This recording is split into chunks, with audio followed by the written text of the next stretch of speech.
Test, test. How about now? That's probably okay. Yeah.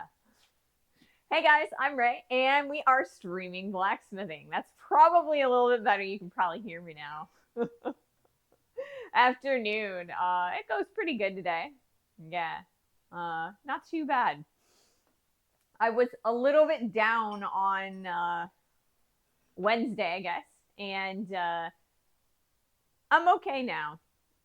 It was just a temporary little, like, down. Yeah.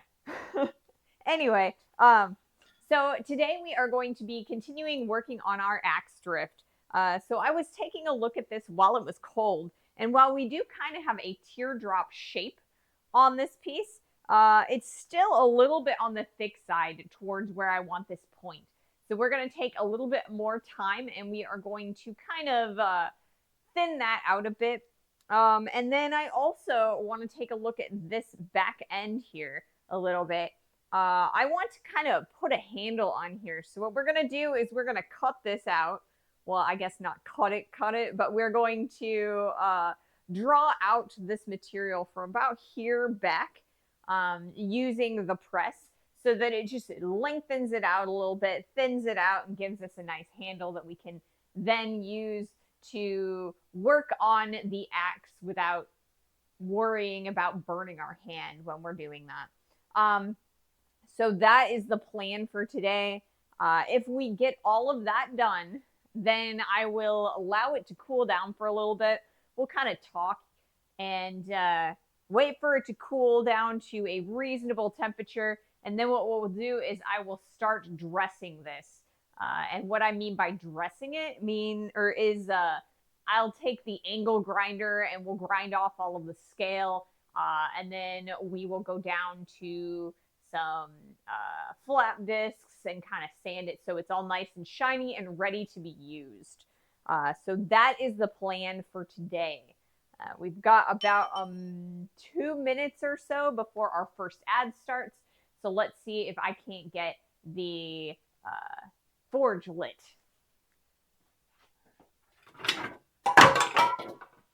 Or I could drop the torch holder on the ground. That's good too. That was really quick and easy. All right. So we are going to continue working with the mailbox.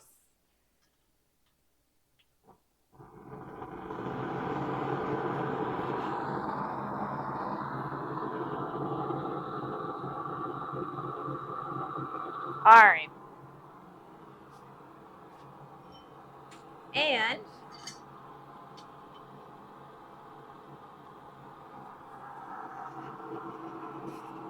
that's also because we are going to be working a little bit with, or I also have the swage block out because we're probably going to do a little bit of work on the swage block.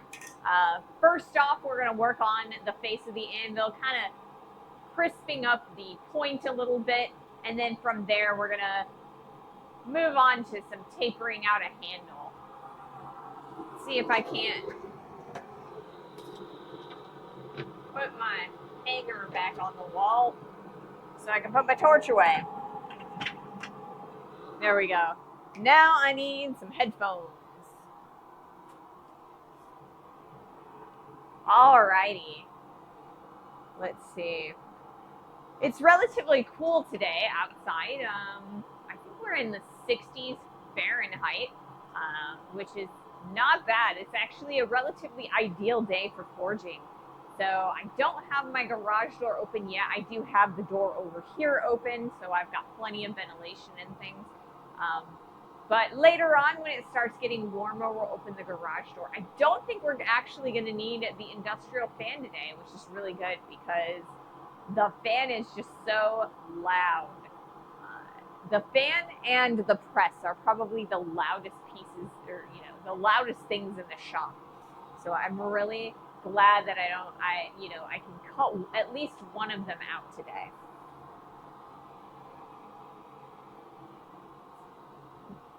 '80s here. Got my new neck fan on and it's helping. Man, '80s? You're more north than I am, so that's kind of odd. We did actually have a storm come through, and I think that kind of cooled us down a little bit. It'll probably get a lot hotter this weekend, so I'm hoping that it just stays about the 60s for a while, so that I don't have to put on a bunch of coats and things, but I also don't have to turn on the fan.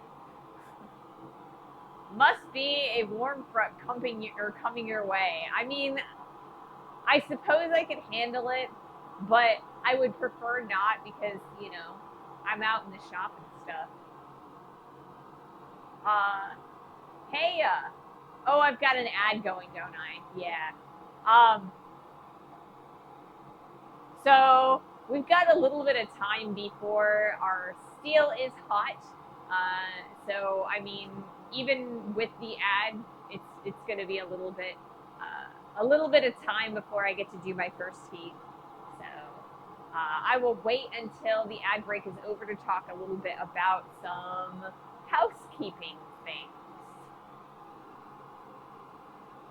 Housekeeping. It looks like the ad is done. It was cooler here earlier in the week. I mean, it totally could be that we're getting the cold front that you guys had, and now we'll get that warm front later on. So as far as housekeeping, I don't really have a lot of stuff. Like I said, we're going to finish off our axe drift today. On Monday, we will be starting our axe, like the actual axe. I'm going to use the drift to cut the hole in the axe. On Friday, though, we're going to take a break. So we're going to do 2 days with the axe. It's probably more going to be material processing because the block of steel I have is really tall. So I want to like shorten it and kind of widen it. So yeah, looks like a cold front is happening. FrostyTools.com. You have a Frosty Tools enabled, but action is required. Yeah, I keep forgetting to go into FrostyBot. Honestly, I feel like I need to disable FrostyBot. The only thing it actually does for us is it does automatic shoutouts for people who raid. But I feel like it's more personal for me or one of my mods to shout out the people who raid us. So I don't know. I kind of feel like I don't really need FrostyBot. And then the other actions for it, melt the FrostyBot with hot steel. Yes. FrostyBot also has some AI interactions where it will like generate conversations for people like during ad time and stuff like that. I think that's a little bit weird. They also require you to pay for it, so I don't really feel like it's necessary, and I think it's a little bit creepy. So I think instead of re-enabling it, I'll probably just like disable it completely. So yeah, Monday and Wednesday we will be processing our material for our axe. Because this is the material that I have for our axe. It's a little bit too square in this direction. So what I want to do is I want to squish it out and make it more of a rectangle. This weekend I need to clean it because it's got some oil on it. Talking to you is better than AI. Thank you. I appreciate that. Blowtorch to FrostyBot. Yeah, so we're going to do a little bit of material processing. That'll probably be Monday's stream. Hopefully by Wednesday's stream, we'll be able to actually start turning this piece of steel into an axe.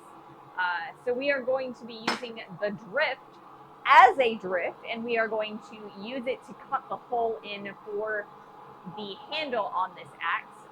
And then once we've cut that hole in, we'll start shaping it into the shape of an axe. Like I said, on Friday, we will be taking a break from our axe making to learn how to forge weld properly. So I've got the butler is home from work, and so we're going to set up the coal forge, and I'm going to practice forge welding all day. It's going to be very similar to our nail making video, like stream. where I just spent all day like learning and trying to make nails and like getting better and better as we went. So we're gonna do that, but with forge welding. So even if it takes us the whole stream to get a single forge weld, that's what we're gonna do. So hopefully it doesn't take that long. I want to get a few forge welds done, some practice. Puck cleaning and resizing, poking a hole, then Ray Smithy learns how to do forging. Something like that. But yeah, so the goal is to be able to forge weld or take another crack at forge welding our first axe. I really want to finish that guy. I don't want to leave it as a failure. I want some redemption. So we're going to spend Friday taking a look at how to forge weld, practicing it a little bit, and at the end of the stream, maybe we'll have some time and we'll be able to take that second attempt at that. Subtext, I won't axe you again. Yes. I won't axe you again.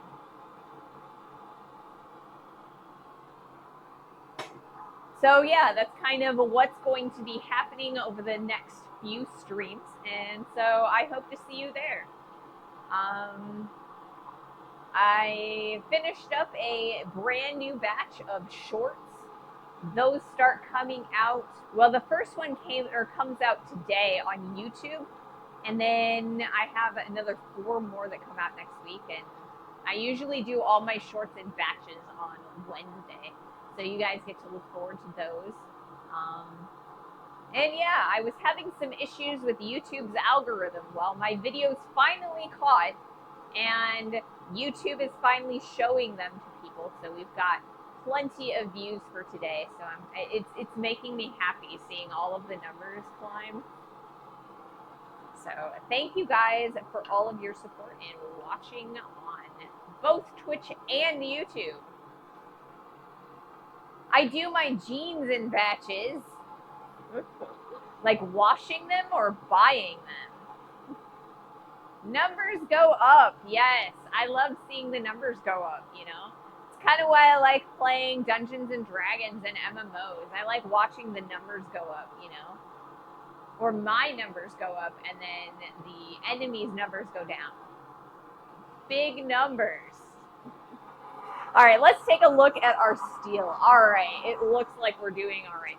So for our first heat, like I said, we're going to come over to the face of the anvil.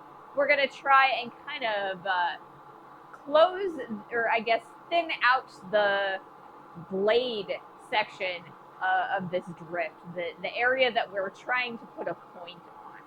So that's what we're going to be doing it now. Let's start recording that. Alrighty, let's do this. Evening sandwich. Welcome to the stream. Hope you're having a great day. Whoops, it's this side.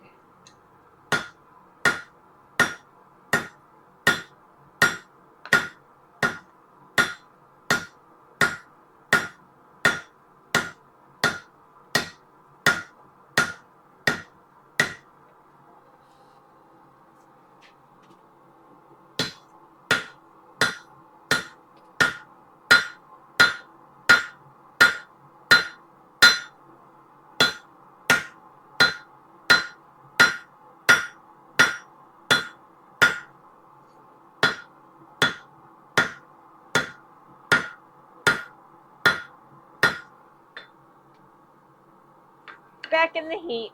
We're starting to get another curve, so I gotta fix that as we're going.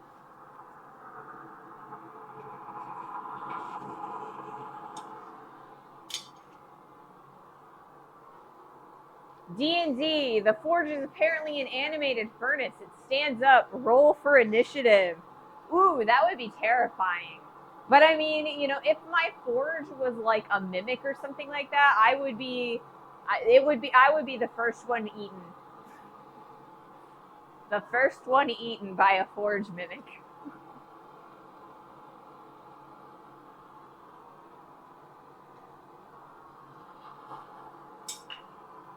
I've talked to you guys before about my weekly Dungeons and Dragons group. We haven't met for a while because we were taking a hiatus over the summer, and one of our members is a little bit busy right now. But I usually do D&D on Saturday nights, and it's pretty fun. We haven't actually encountered any mimics though. Lots and lots of bandits and wolves, but no mimics. We also encountered a dragon, so you know it's aptly named Dungeons and Dragons. However, I don't know. I don't know that we've actually found a dungeon. We found like a city inside of a mountain. It was like used to be a dwarven city, so like you know, like in the Lord of the Rings, you know. But yeah. NB, an animated object, is the thing in both D&D and Pathfinder. I fought one a week ago. Interesting. An animated object. I mean, it could be an animated object, just a, you know, a walking forge. I think that it would be a great way to get burns. So yeah, my character fought a dragon in the dwarven city. So I guess I don't know if you want to say that the dwarven city that's like you know bored inside of the mountain is a dungeon. Then you know I guess I fought a dragon in a dungeon.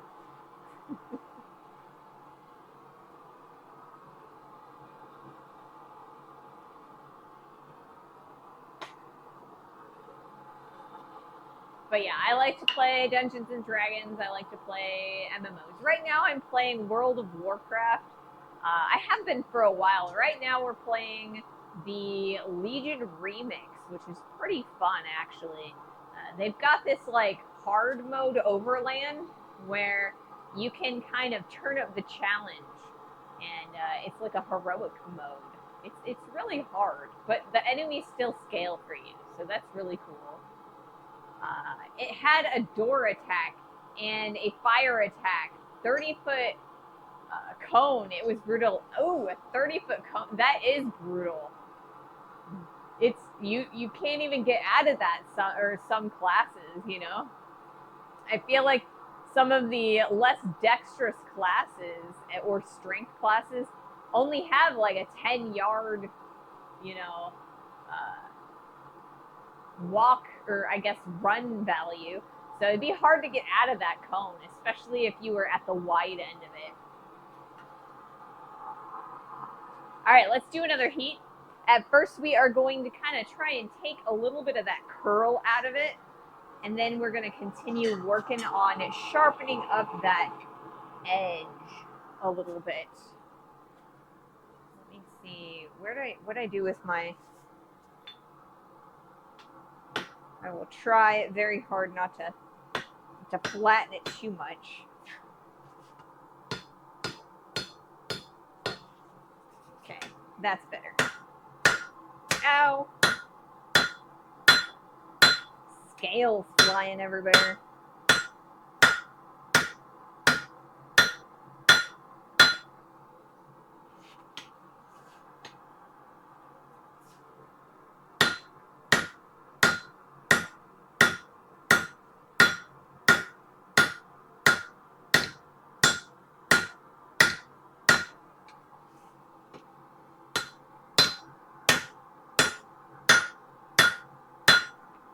All right, it's thinning up a little bit. I think that's pretty good. I think the spine is a little bit too wide, a lot wider than this side, so I might bring this in just a little bit, and then we'll flip it over and start working on making a handle out of this material right here.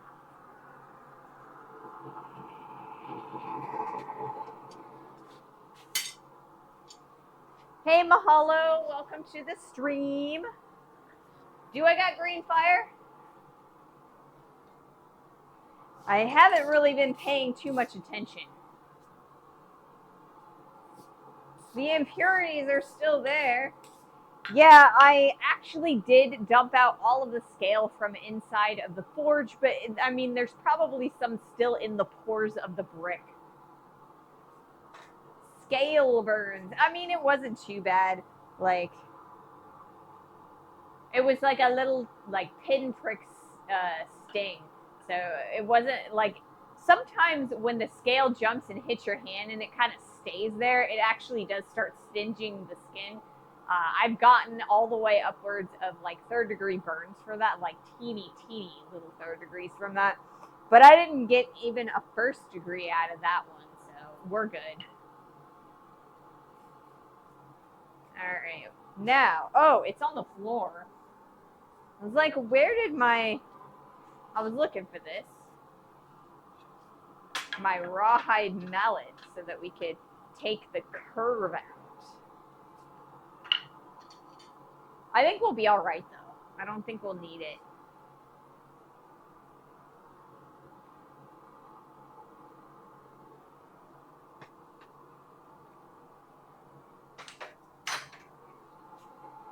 So the last thing my Dungeons and Dragons group did before our hiatus was when we were in the Dwarven City, we went and got their king's crown, and we are going to the king in exile and giving him the crown.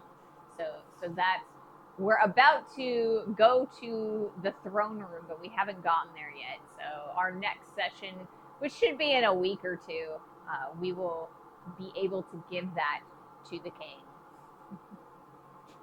If Ray says ow, it was more than unusual. Or more than usual. Might not be bad, but it hurt. Be careful. Yeah, I don't know. Sometimes I'll say ow even though I don't hurt myself. Like, if I feel like I should have hurt myself, sometimes I'll say ow. I'll try to only say ow when it actually means something. Are we getting all the way to hanging the head on a new handle today?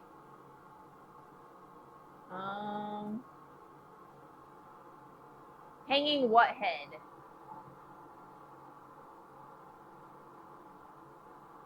Did I make the title of the stream unclear? We're still working on the drift. What we're doing is we are cleaning up the drift itself. The usual D&D major problem. Scheduling multiple adults. Yes, that's the biggest hurdle. I had forge scale on my lip the other day. I still feel it, but I can't see it. Yeah, occasionally I'll get a forge scale on my lips, and it'll be like a burn. It feels like a cold sore often, but even when after it like falls off, sometimes at least. Yeah. So we might end up if we finish the handle on the end of the drift, we will be cleaning up we'll start cleaning up the drift with the grinder, getting all the scale off of it, and then also like sanding it so that it functions properly and it doesn't get hung up inside of the axe. On Monday, we will be starting the axe, though. I am confident that we will finish this drift today. Oh yeah, I read the title. I thought there was a head ready to hang too. Unfortunately not. The only head that we have right now is this guy right here. I am planning on making a second attempt at that, or at forge welding it, on Friday of next week, so a week from today, if I can manage to make two pieces of steel stick together. So we're gonna start with like just regular mild steel, just two pieces. We're gonna try and stick them together. If we can get them stuck together, we'll try it again. If we can do it again, we might get to the point where we try that again. But I want to make sure I know what I'm doing first. Get ahead. Get an axe. So yeah.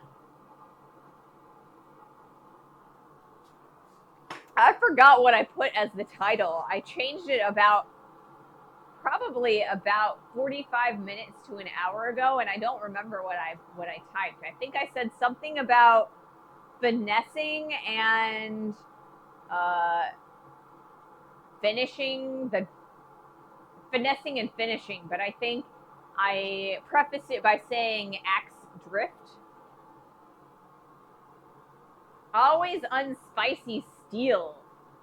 Axe drift day 4, cleaning up and drawing a handle at the end. Oh yeah, we're drawing a handle at the end of the drift, not the axe. I'm so sorry. I don't mean to be confusing, but at the end we've just got this random chunk of steel. It's really heavy and it's not really doing anything. I feel like it's a little bit too short for me to use. Because remember when we were making the hammerhead, I had we had a really long drift, right? So the hammerhead sat like right here. So I had enough space that I could hold onto this and still work on the edge of it while it was hot. So I'm trying to make a handle like that I can actually grab onto. So that is what I'm trying to do. Here, let me change that so it's a little bit less confusing.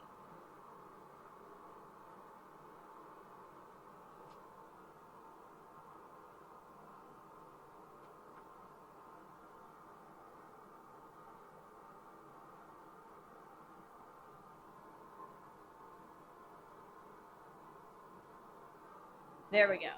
Hopefully that's a little bit better. All right, I'm gonna do another heat. A dedicated drift handle is nice. Beats a vice grip, right? The goal is that I'll be able to hang on to it at least with a pair of welding gloves, as opposed to, not being able to really hang on to it at all.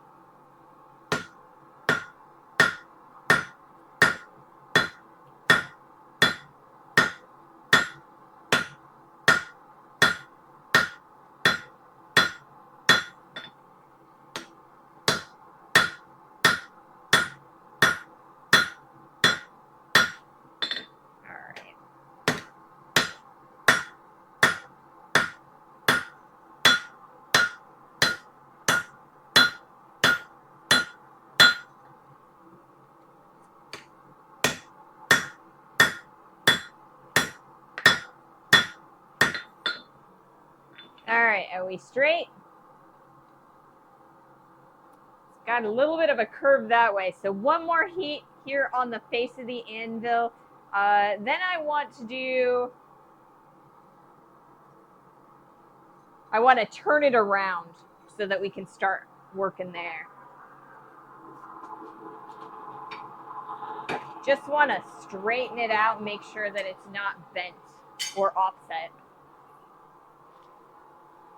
Hey Yankee, welcome to the stream. I hope that vice grips were kind of some automation, but no. Yeah, vice grips are these guys. That's what we call them here in the United States. So this is an automatic adjustable vice grip, or I guess it's not. It's just got a weird adjustment position. So this one has its adjustable area right here. Most of them have it on this end. So I don't know. Some people call them vice grips. I don't know what other people call them. That's what I've always called them. It also, it's got this little lever and it automatically opens. It's all springy and stuff.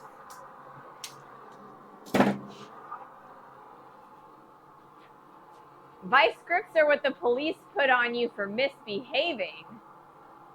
I don't know. That sounds like a zip tie or handcuffs, aka locking pliers. Yeah, that's the other thing that people call them, locking pliers. I kind of wanted to misunderstand it. I'm sorry. I have to try and explain things sometimes. The old finger vice. Man, those things hurt so bad when you're like opening and closing them. Sometimes you'll get your like the skin of your finger caught in them. It's like a really awful pinch. I've gotten so many blood blisters from those things.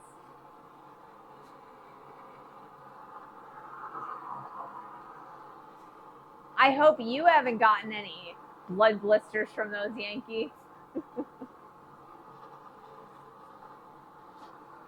It also, when you mentioned a vice or like a finger vice, I automatically in my head I was thinking about those Chinese finger traps where it's like that little weaved tube that you put two fingers in, and when you pull it apart, it tightens so you can't get them apart. You have to push your fingers together, hold the thing, and then pull your hands out. Me, sheesh. Looked it up. The German term is Schruberswig. I heard that, but wouldn't have been sure exactly what it is. Yeah, I was gonna say unlocking is treacherous. It definitely is. Like it's very painful sometimes, or it can be. We have an ad incoming in about 3 minutes. I think I can. Well, I don't think I can. I know I can get a heat done before that. Let's straighten this out, and then we will flip it around so that we can start working on making a handle for our drift um, in the press. So let's do that real fast.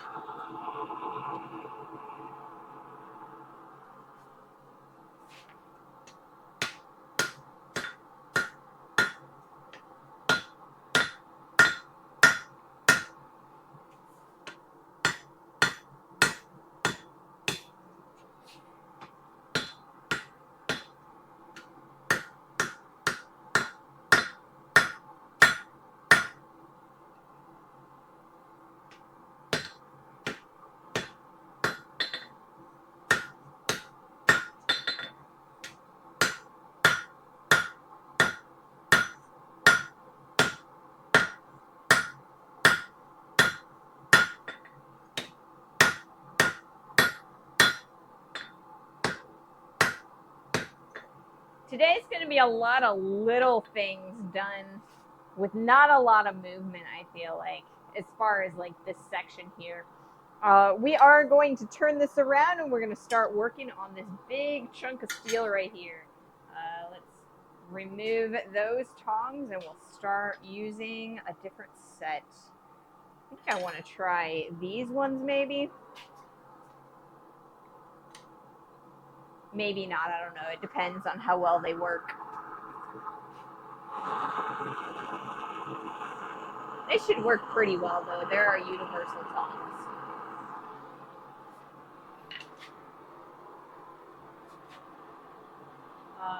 Drift is one of those words with many meanings, all basically to drive, to push.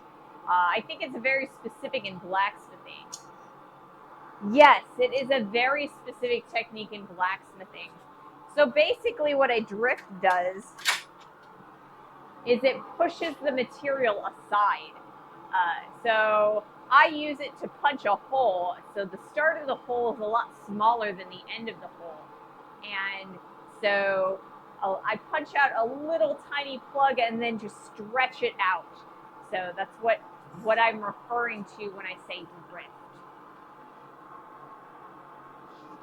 I mean, before I started blacksmithing, the thing that I thought of when I heard the word drift was like cars, like making hard turns and like drifting, like Tokyo Drift or whatever. That's definitely what I thought of before I became a blacksmith. The word drift in German means sideways movement. And I mean, that's what it is. It's just moving the material away from the piece of material that you're driving down.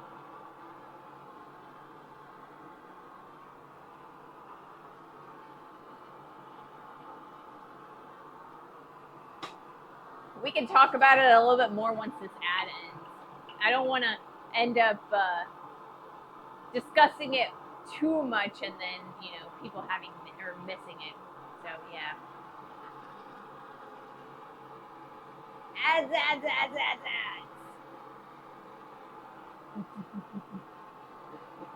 Tokyo Drift. You push the car out around the corner.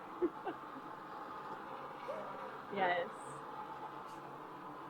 Exactly, you know. Fast and the Furious Tokyo Drift. You adjusted your sign to span the corner. I like it. Did I?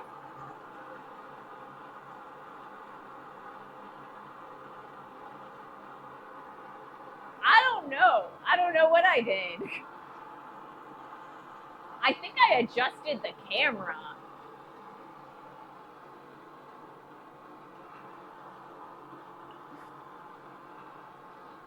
Maybe the lighting just looks like that. Oh, okay.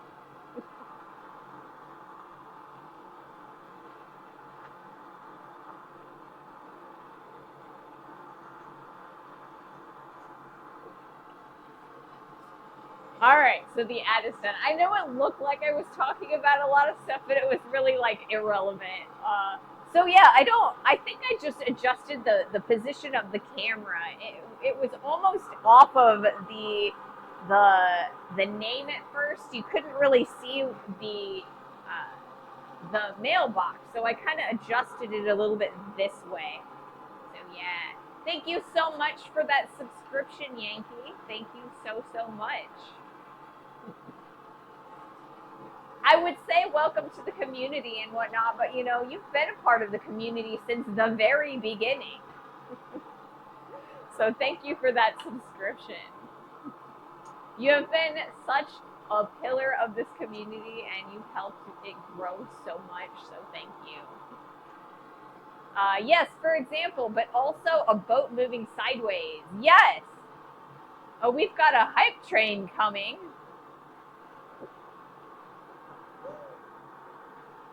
Awesome. I am the moss that grows on the foundation of the pillars of the community. You are, man. You are. So yeah, like drifting, oftentimes, like, you know, if you watch the movie Fast and the Furious Tokyo Drift, or like, you know, boats and stuff, if you make a hard turn, the back end of your vehicle kind of like floats to the side, and they call that drifting as well. Is that quarter behind the sign, or is it just a mark? I mean, there is a mark there. There's like down in the middle of the smithy and the sign. I feel it. I think at one point there was a leak in the roof and water dripped down, because that's what it sure looks like. I need to repaint that wall and put everything back up because it kind of looks a little bit weird. But that board was kind of hung up there when we bought this location. So yeah, I don't know. I do. I think that it was like a leak in the roof, and they fixed the roof eventually, but it just looks like a water drip. It looks a little bit weird. It does.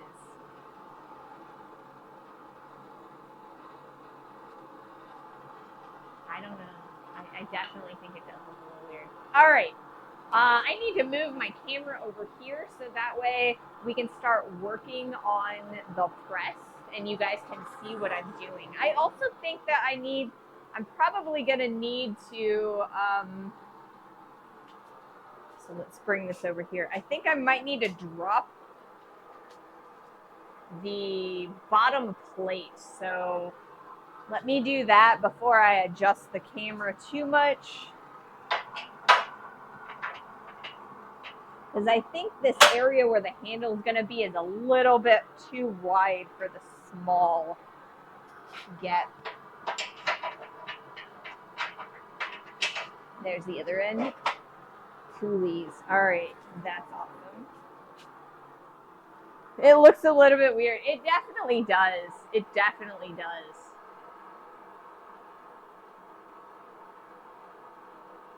But I'm still kind of in the process of like set building with this location, or with my shop. I did a lot of furniture moving, but I didn't end up doing a lot of like cleaning and stuff.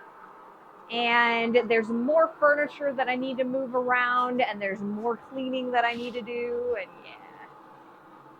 So I just, I'll eventually get there. It's just going to take a few more weeks. I've got some stuff that I need to pull out of the cold shop and stick it in my basement because I've got like a wood shop down there and stuff. So we'll eventually move around and we'll be outside of this area. We'll probably go in there for a little bit at some point. Maybe down in the basement. We'll see. Let me lower the press. That way, it's less. What is the word that I'm looking for? It takes less time to lower it when I've got hot metal. It'll be more efficient this way. I got a firewood customer coming over, so I got to AFK for a while. Good luck. All right. Hope you get some good money.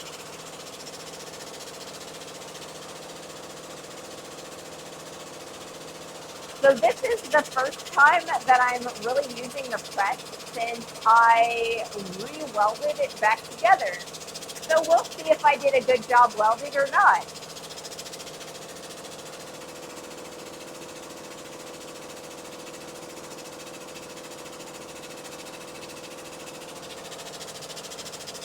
I'm not the best welder. I never really claimed to be, and I feel like if you are a blacksmith and you're claiming to be a good welder, you probably were a welder first.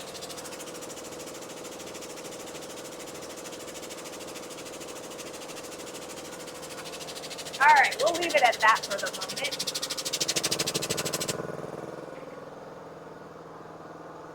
Okay. Let's see. Are we ready? I think we're ready. Yep, we are. Maybe the lower bar could be moved up one notch. I wish it could, but the notches are so close together. I'm a little bit afraid to kind of drill more holes in it than what it came with. So those are the two closest notches on the press, which is rather odd in my opinion.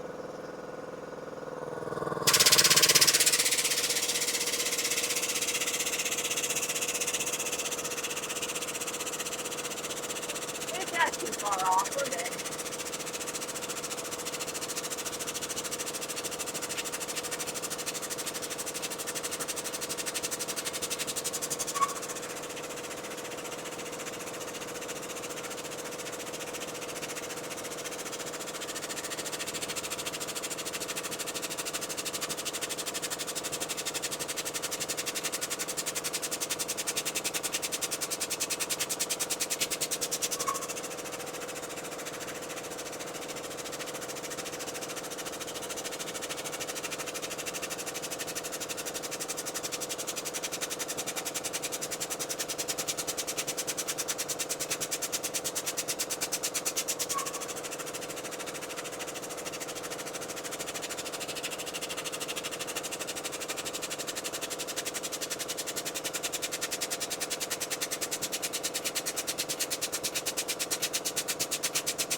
Honestly, working pretty well. Not bad. We got quite a bit of movement there, and it didn't break.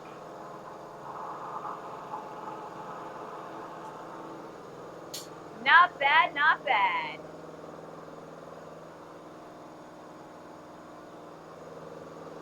Those pins in the bar are resisting a lot of force. Yeah, this is a 20-ton press, and so these bars are actually resisting the 20 tons of the press. I think it's a little bit less than 20 pounds because I have two of the springs on it, so I think it's a little bit less than 20 tons. But I mean, it's still quite a lot of resistance. So, you know. But yeah, the bar, the like the little areas, the holes where the pegs go, can like they're really far apart. And like I said, I'm really afraid to drill into the frame between them because you're right, it does take a lot of pressure, and I'm afraid that it structurally needs that amount of material between them.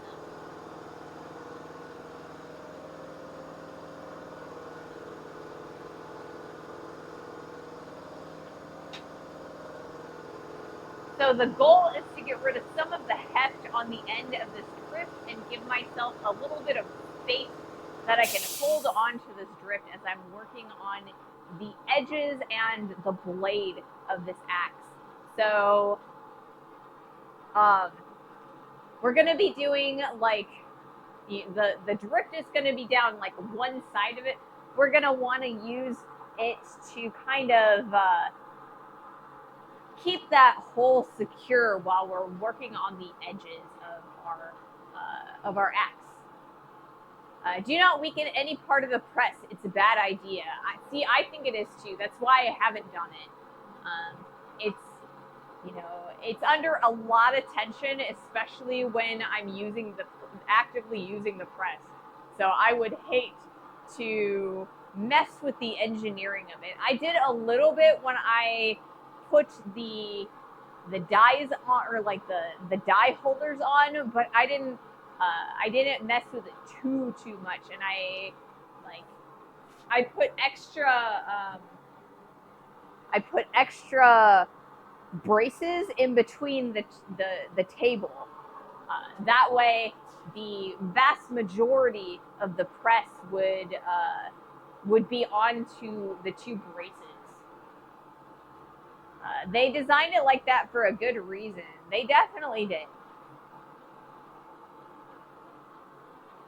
Now, I do want to at some point get a different press, and that I will probably make it a little bit easier to go up and down, and it'll be a lot quicker.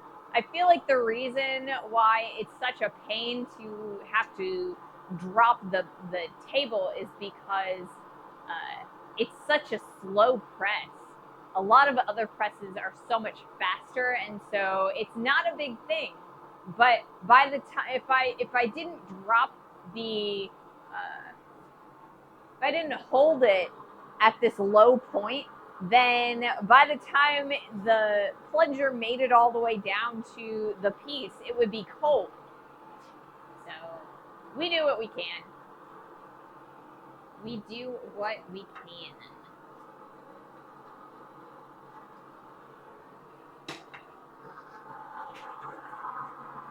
All right. Looks like we've got a lot more heat, so we can do our second heat on the handle. So let's do that. I'm kind of trying to move through this so we can get to dressing it.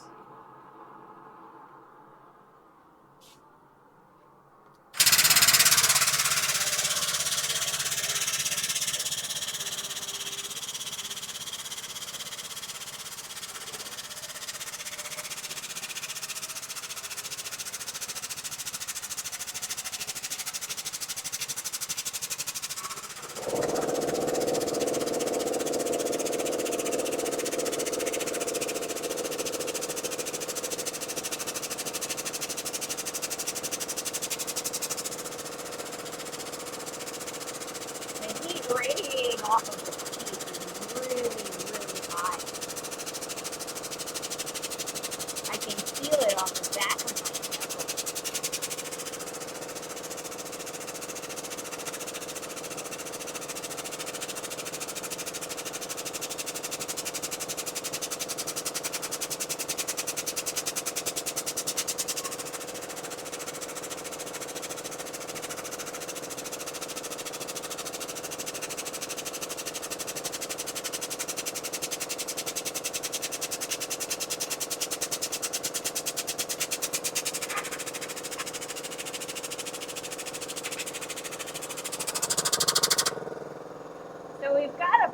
we've already grown quite a bit. We've got a nice handle forming on that. I want to draw it out a little bit further by squishing on this side as well as on this side. We're going to focus this direction first, though.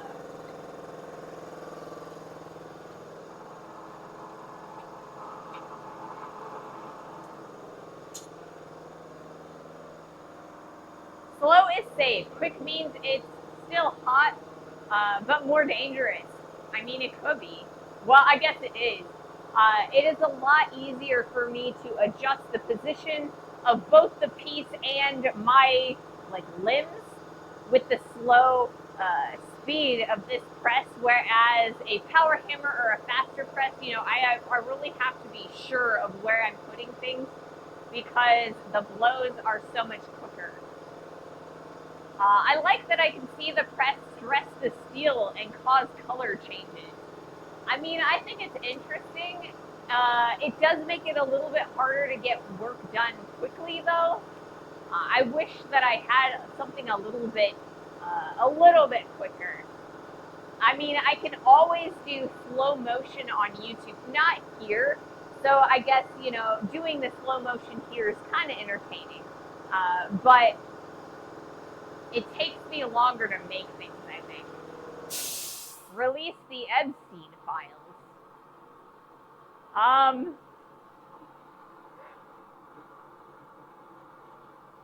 We do not talk about politics here in the chat. I don't wanna go there. So we are going to put a pin in that. That's gonna be your first warning. So yeah.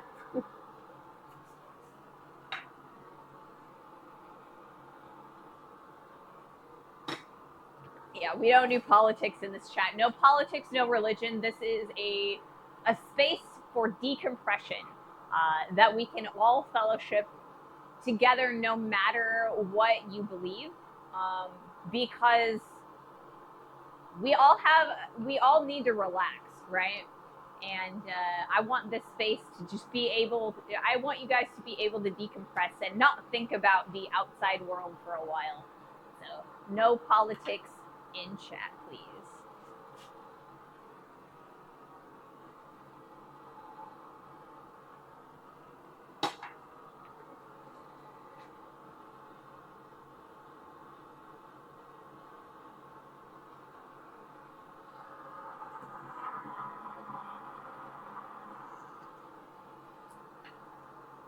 But yeah.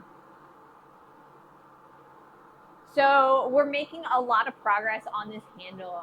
I think that I'm pretty happy with the amount of drawing that we're getting down in those last two heats. So I feel like the mailbox just gets the material so much hotter than the main forge does, and so I don't have to work as hard, and neither does the press.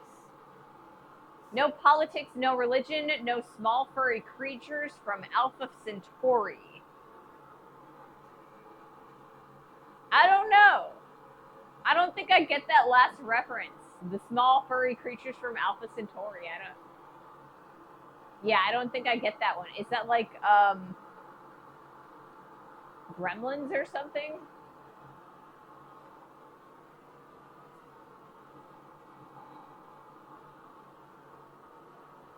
Tribbles. I mean, oh, okay. Hitchhiker's Guide to the Galaxy. That makes some sense. But I'm kind of ashamed to say that I didn't get the reference because, I mean, I read Hitchhiker's Guide to the Galaxy. I read all 4 of the books. So I don't know. Oh, the butler just got home from work and walked out that direction. All right, cool. But yeah, tribbles are also small furry creatures that we probably don't want out there in chat because, one tribble will become like 60 tribbles. Yeah. 4 of the trilogy in 6 parts. I know, right? Where is my towel? Well, I don't have a towel hanging here. I guess my towel, the closest towel I have is probably inside the house. Unless you want to count, my welding jacket. I've got a couple welding jackets over there, and I've got a fire blanket over there. If you want to call those towels, they don't work quite as well as, a bath towel, but I guess they could work for some of the stuff. A few. I'm going to move the perspective on this camera real fast. We're going to lower it just a little bit so that we can, and we're also going to make it a little bit closer, I think, or I'm going to try to. Let's see if we can't get it a little bit closer up. If I put it right there, you probably will be able to, there we go. That should work.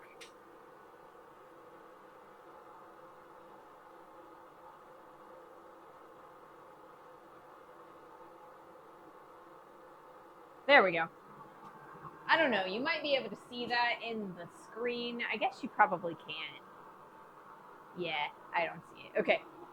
Towel welding jacket, not as fluffy, but the ravening bug blaster, beast of trawl, can't tell the difference. I know, right? See, if I get shot with flames, I'm safe if I've got my fire blanket or my welding jacket. But I can't soak it in like food paste, so I can't suck my towel for nutrients. Neither one of those are very absorbent.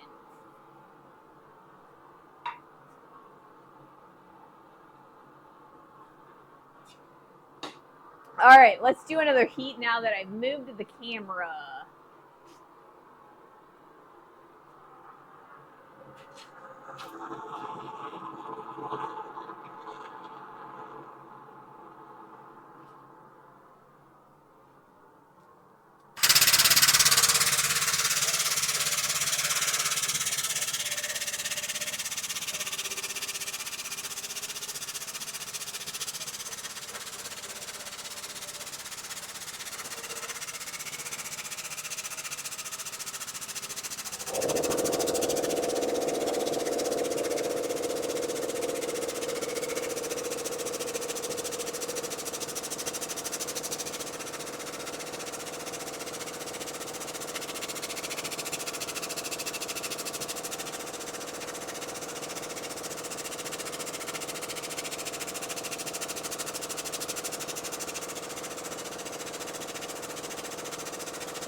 I'm going to let that go all the way back up because I want to raise the floor up to the top so that we don't have to work nearly as hard to get it to go down.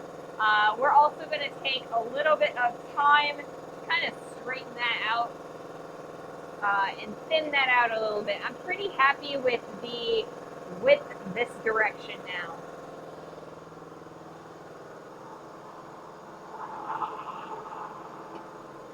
I'm going to gain the length back. I slightly know of the goalkeeper of the Clapton Community Football Club, a certain Polly Pocket Adams, daughter of Douglas, one of my claims to fame. Oh, do you? Interesting. That's so cool. RD Kiwi, 107, thank you so much for that follow. Welcome to the community, welcome to the stream. We are currently making a tool. It is an axe drift. This is a tool that is used to cut the hole into an axe so that you can attach the axe head to a handle. So right now I'm putting a handle on the axe drift. So I've allowed my press to go all the way up so that I can raise the bottom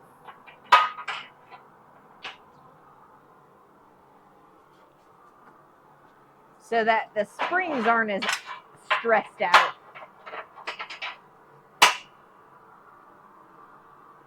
There we go.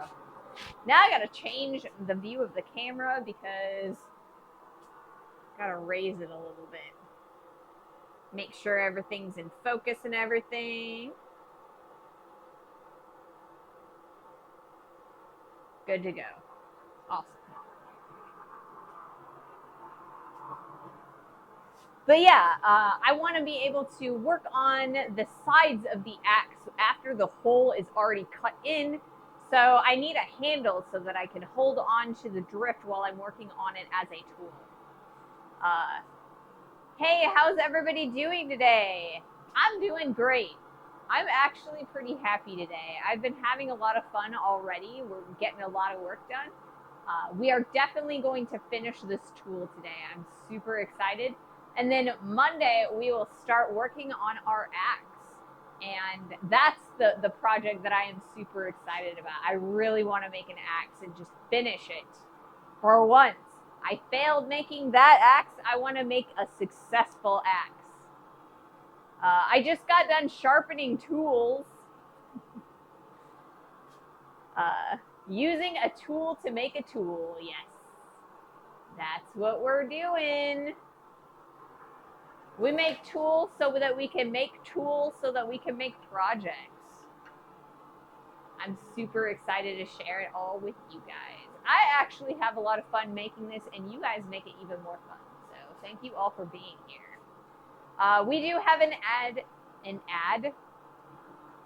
Yes, an advertisement, or like a series of advertisements coming out in about 2 minutes or so, somewhere in there. So I will wait until my next,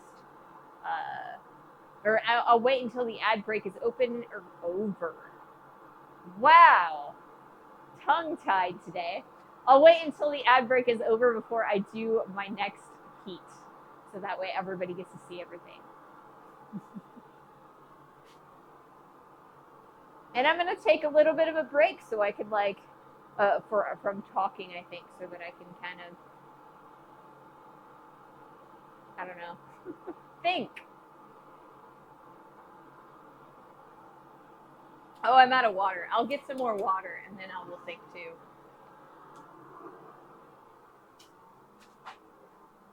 Let's see.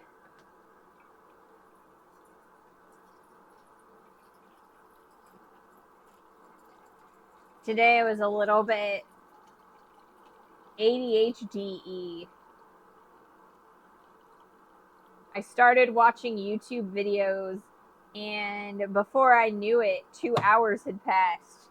And then I was like, one more video. And then after I looked up again, another hour had passed, and it was just like I needed to go and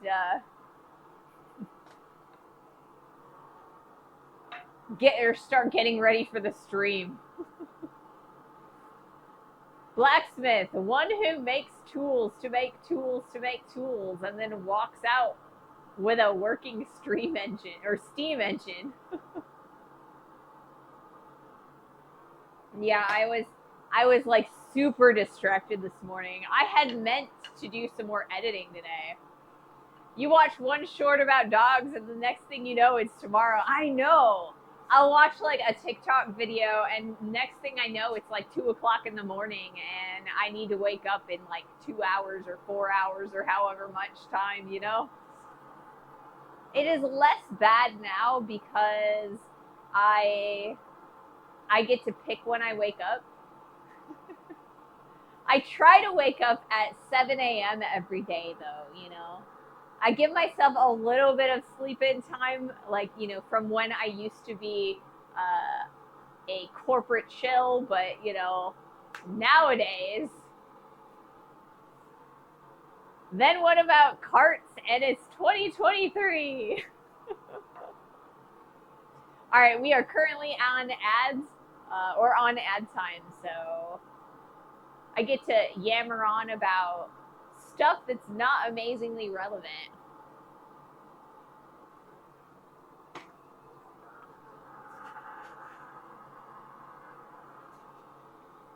Um,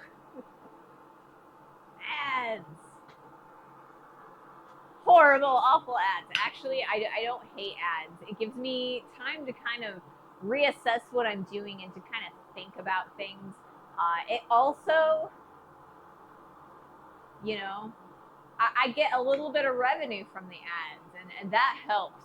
Like at the end of the month, or at the end of like 2 months, when they send me my money in the or in the, I guess, over to PayPal. It's always nice to get that. It covers a couple pieces or a couple tanks of propane, and we're good to go. Ads.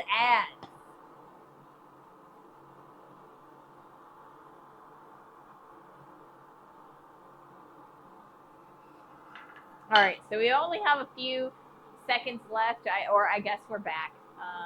So I'm going to do another heat. What we're going to do is, we were working on the vertical. Now we're going to turn it 90 degrees, work on the horizontal. It's going to give us a little bit of length. It's going to correct a little bit of the curve that we were starting to get, as well as, make it a little bit thinner. So, because I got small hands, so I don't need a big handle.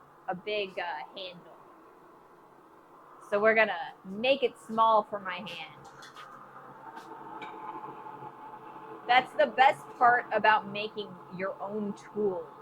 You get to fit them to your own uses.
All right, so we're gonna do a couple more heats on that. I want to make sure that this spins out a little bit. I want it to be even with this wide spot there. So we've got a lot of meat left to go. It's also going to give us a bit more length, and that's kind of what I'm looking for. Our axe head is going to sit right around here, and the longer I can make this, the safer it is for me to grab a hold of the end of it.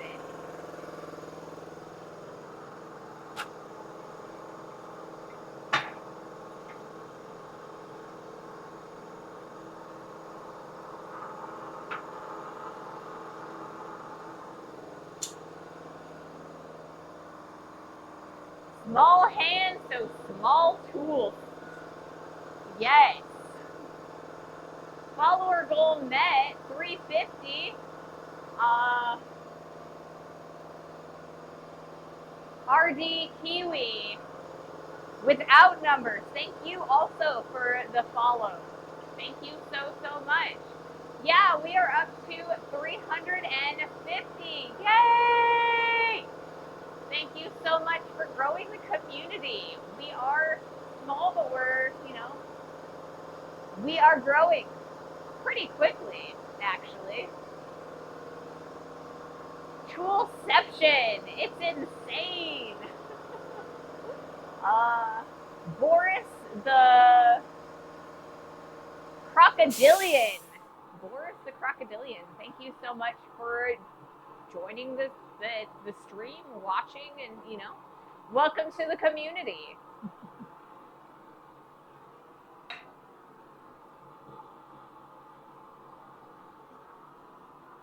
Super yay though. We're making our goals. So now I got to figure out what my next goal is going to be. It used to be that it would level up to 10 people every single time. But the last one, I think I did like 17 people as my next goal. So I think maybe I might do about 25 people. We might have our goal 375 people. That seems pretty reasonable. Blacksmith makes tools to make tools to make tools to make tools to make tools. And it just keeps going, yeah. I feel like that's kind of my life. Every once in a while I get to make an actual project, something pretty. But I feel like making tools is one of my favorite things to do in general. Or I guess useful objects. Like I've said in the past that my favorite projects are usually frying pans. And I would argue that a frying pan is a tool for cooking. So it's still a tool. I love making tools, anything that's useful. I've made quite a lot of furniture. I feel like I want my stuff to have a use. I don't want to make just like knickknacks that you stick on a shelf, Every so often, you have the tools to make something useful, aka a tool. Yes. Every once in a while, right? It's like talks, right? I feel like every time I want to make a new project, I have to make a new set of talks. We made the hammer eye tongs the other day. And I haven't really been using them properly because I keep dropping the steel with them. But I mean, it's a thing. We'll use them for the big piece of steel that we're going to use the axe, or we're going to use to make the axe with on Monday. So, every tool has a use. Every tool has a use. Tools and tool accessories. Doesn't get much better than that. I tell you that. Or I tell you what. And I mean, we also do propane. My favorite kind of forge is a propane forge because I can yammer for as long as I want and never have to worry about my steel burning, right? Axe for chopping wood. It's an axe for chopping wood, not an axe for killing people. I know sometimes those are the same thing, but in this case, I want to preface it by saying it's an axe for chopping wood.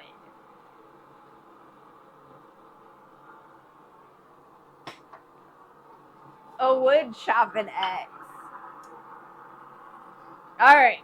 I'm going to do another heat.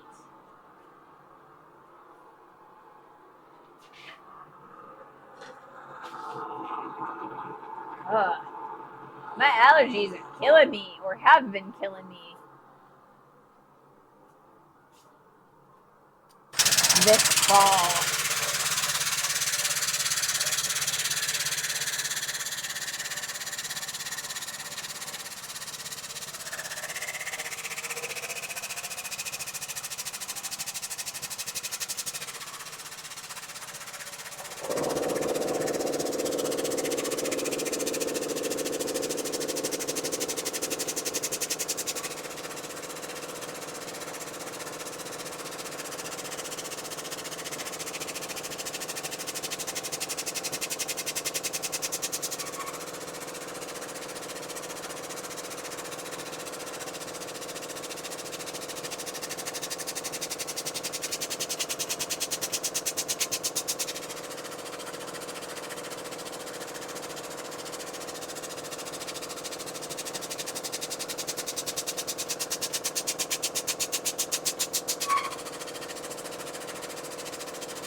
right, guys, I think our next heat is going to be on the anvil face. I want to correct that curve that we're getting and make sure that we straighten out all of the French fry marks.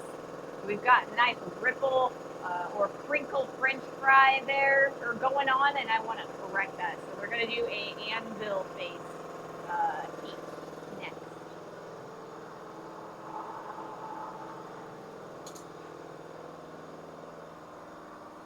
Tree pollens. I'm allergic to grass pollen, which thankfully is over.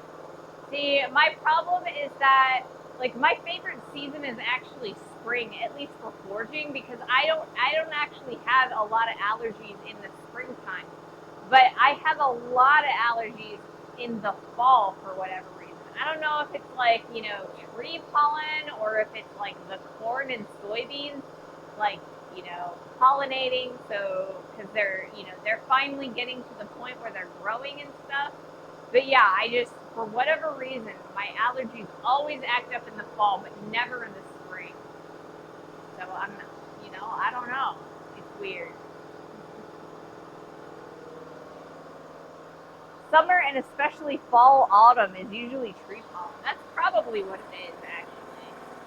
I'm going to move my camera over to the face of the anvil so you guys can see what I'm doing over there for our next heat. Like I said, we are going to be straightening out our piece of steel, our axe drift. We're getting really close to being done with it too. I'm pretty excited, pretty happy.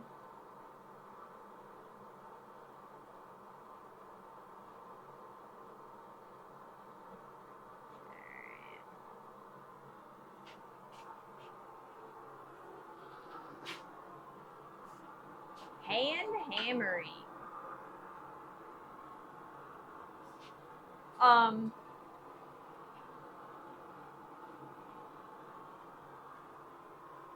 So we're at an hour and 20 minutes. So I want to do a few heats hand hammering on this handle, kind of trying to make it a little bit flatter, finesse it out.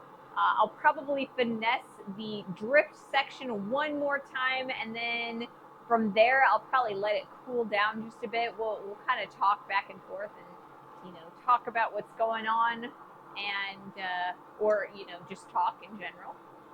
And then I'm gonna pull out the angle grinder, and I'm gonna grind off some of the scale off of this tool. I'll show you how that works.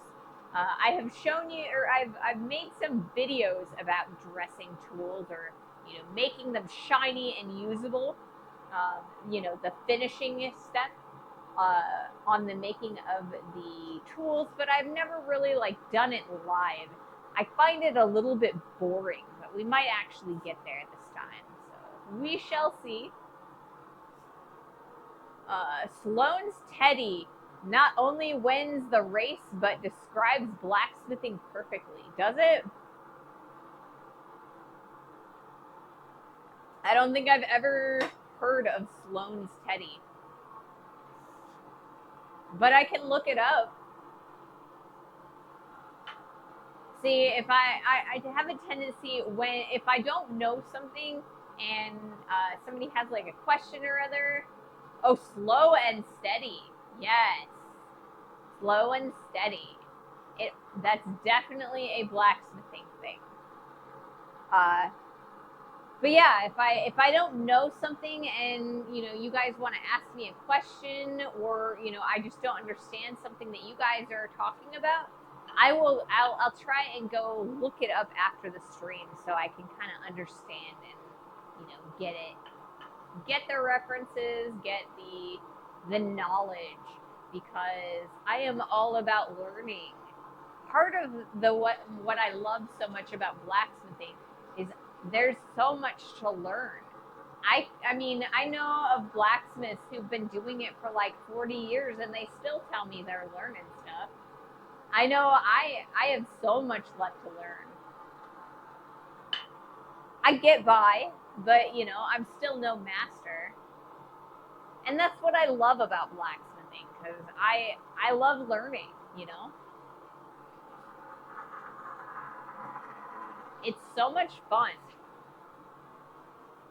Can't help but ask, being a blacksmith, what do you think about Forged in Fire? I've watched it, heard of it.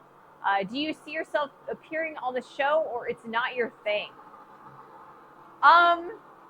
Forged in Fire has done so much to bring blacksmithing back into the public eye and the zeitgeist. And I definitely appreciate it for that. There wouldn't be nearly as many tools on the market, people to, like to fellowship with, people who are interested in blacksmithing. It has done so much to preserve the craft. That being said, it's a reality show. You're not watching the reality of what those bladesmiths are doing. They're very quick to play up the drama. They're very quick to cut out the boring bits to make it entertaining. And that, their goal is to create entertaining television. And, I can't really fault them for it, but it's a really outrageous interpretation of blacksmithing. And it also has gotten to the point where you cannot buy an anvil anymore for like $2 a pound. It used to be that you could buy an anvil for $2 a pound. Now you're lucky if you get people down to $5.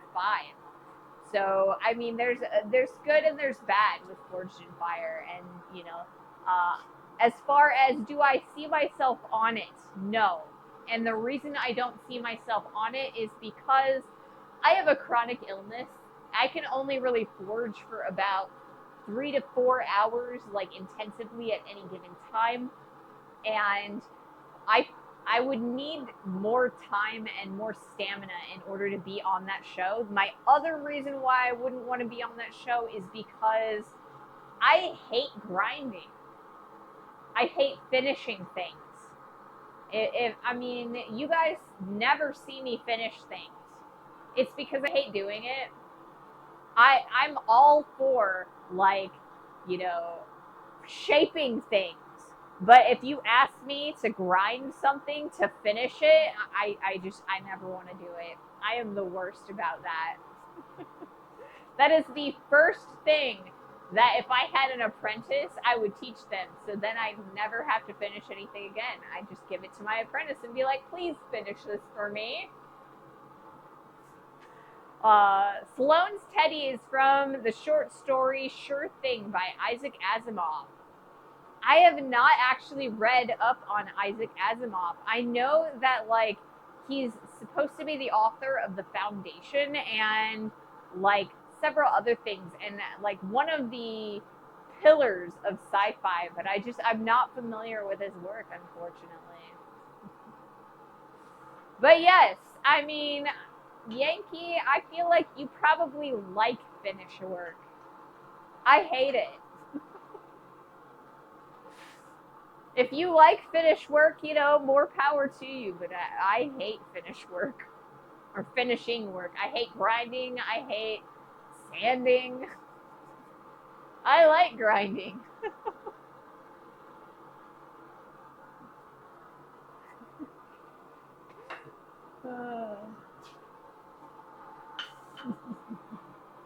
Yeah, I really hate grinding things. I don't know why. It's just not my forte. When I was a jeweler, I started as an apprentice jeweler, and so most of my job was actually polishing jewelry and rhodium plating, and that is all finish work all the time. And I spent a good 6 months. That's all I did.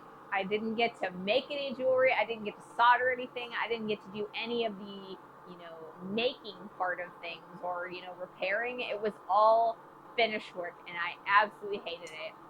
That's, I'm glad that I got promoted early. All right, let's do another heat.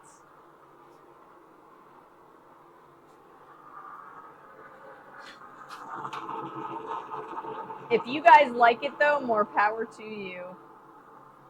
Somebody's got to finish work, right? Even if I don't want to. Woo! Shiny, shiny.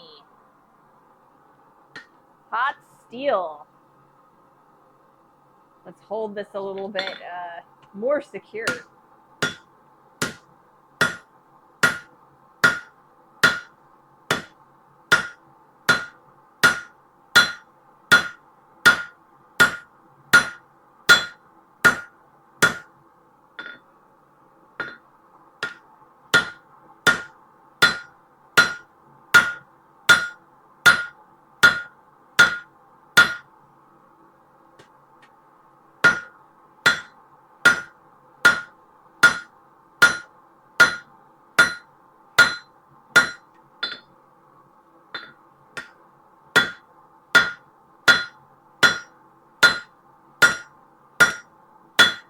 All right, more heat. We've gotten a little bit of that French frying out of this piece, but I want to keep on keeping on. So let's heat this guy up again.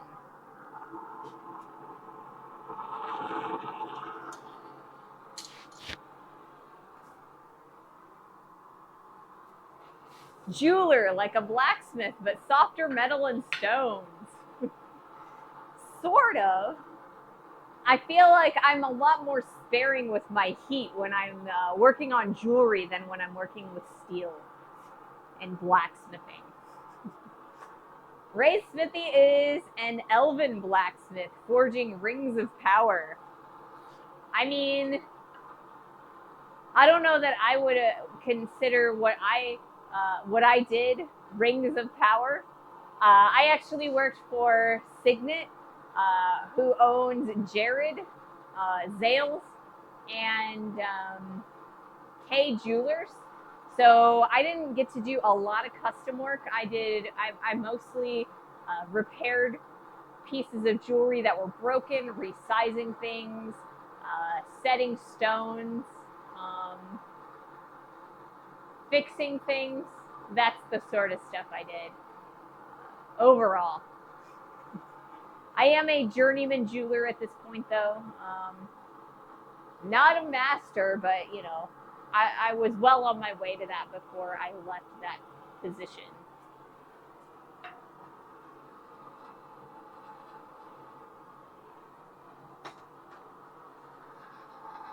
But yeah, a lot of it was like really corporate stuff, so it wasn't, not a lot of customs, you know, not a lot of designing.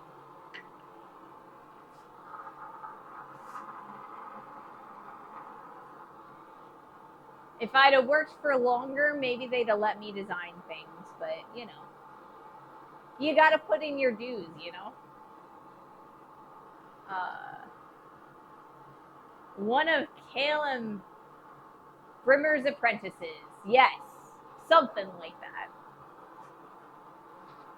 Something like that. It's always interesting trying to, like, pronounce the names of, like, characters that you've only read about.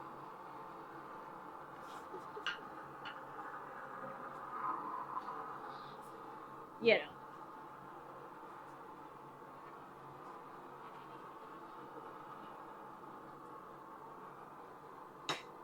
Alrighty. Let's do another heat.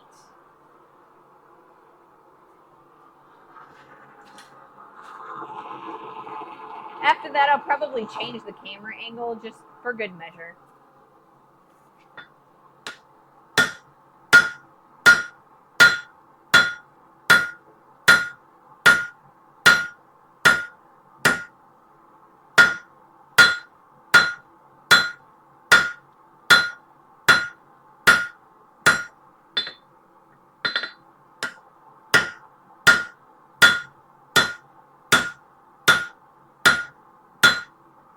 Alright, not bad.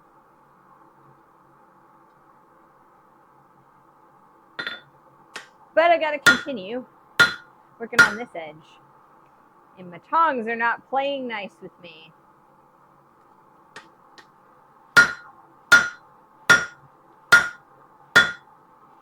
Alright, let's get some more heat and a better grip on the tongs.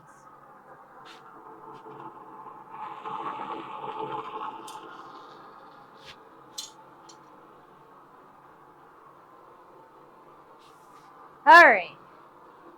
Changing the angle.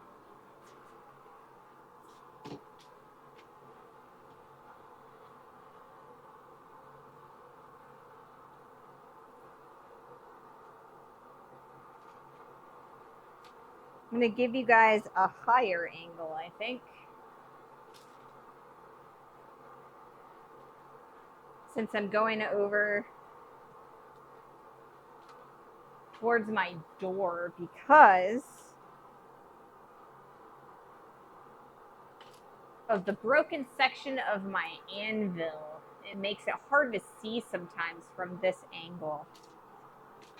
Let's see if I can't work it.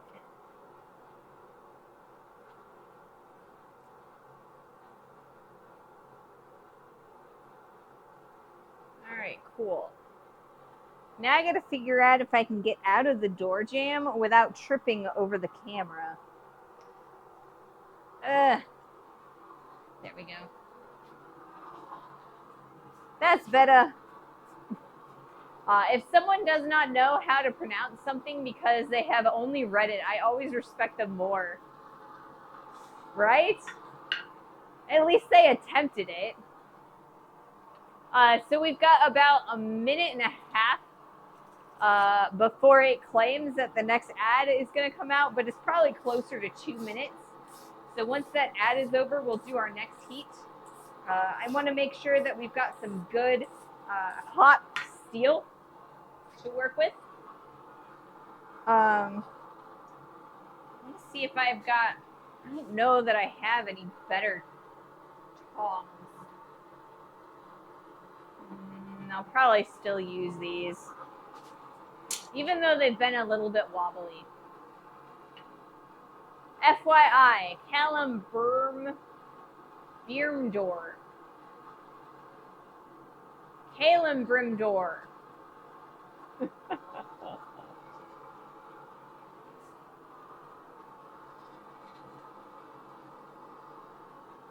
I try. I feel like it would be a lot easier if I heard it, you know?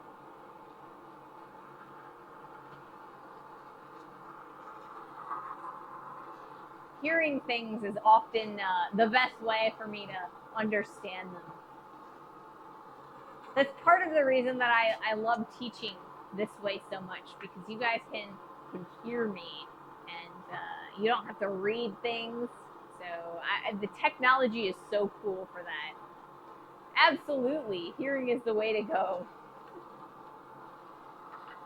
Yeah, now there's so much that you can learn from YouTube and Twitch and just the internet in general.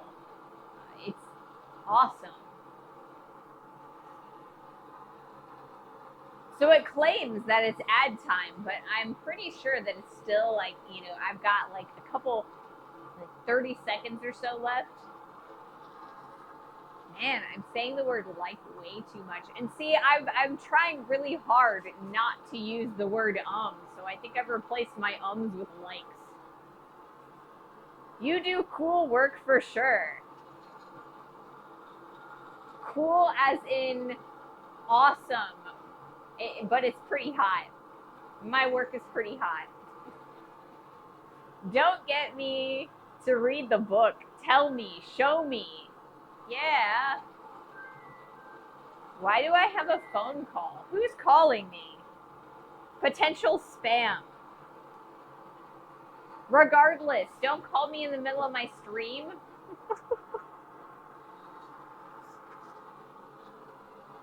I've been getting a whole bunch of spam calls from politicians. They need to stop calling me. And they're all robocalls. Ray Smithy is cool and hot. Ad time.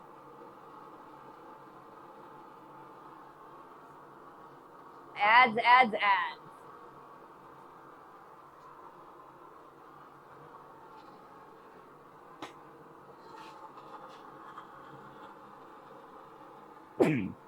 Excuse me.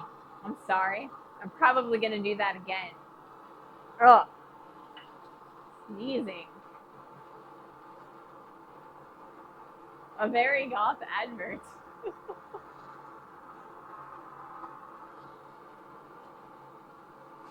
Ugh.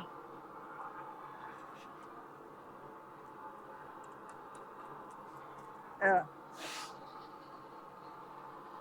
I might have to blow my nose here shortly.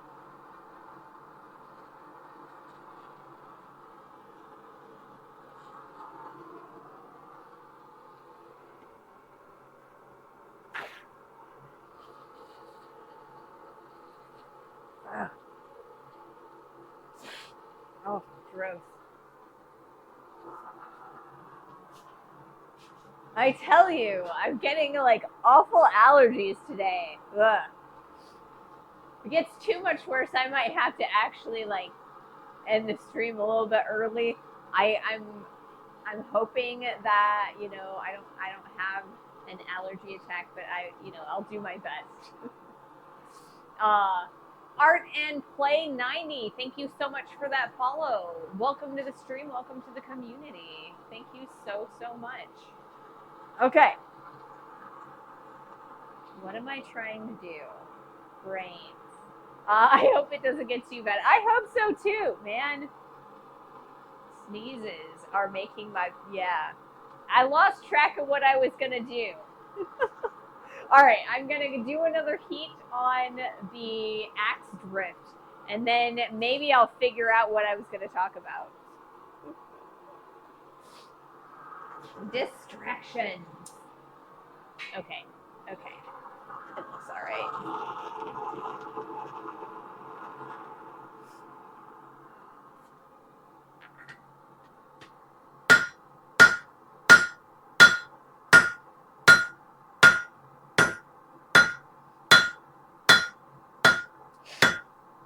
Goodness.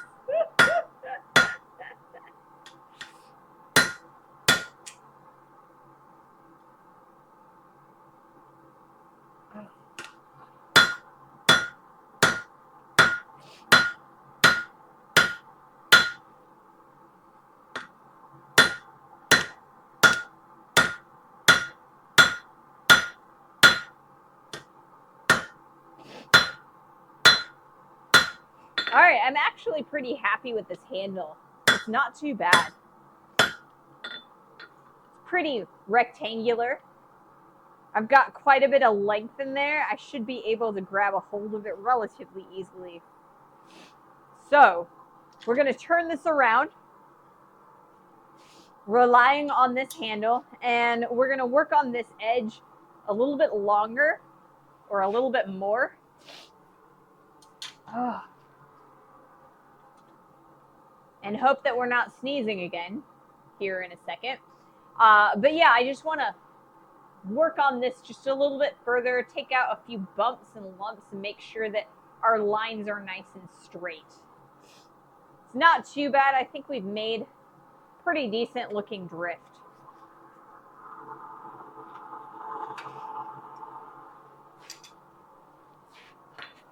I apologize for all the sniffling that I'm doing. Axing where I am in this axe. Where am I in this axe? Right?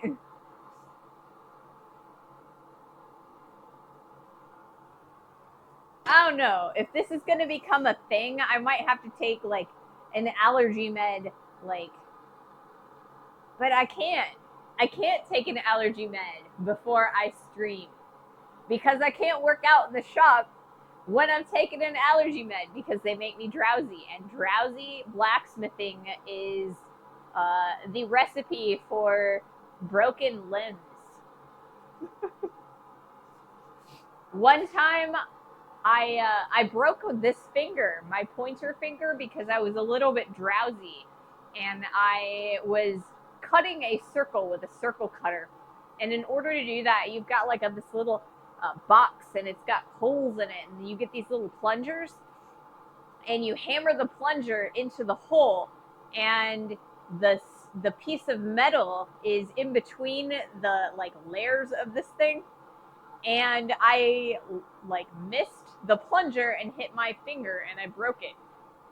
So I've got very or I've gotta suffer through my allergies if I'm gonna come out here and stream. So I apologize for all of the sniffling.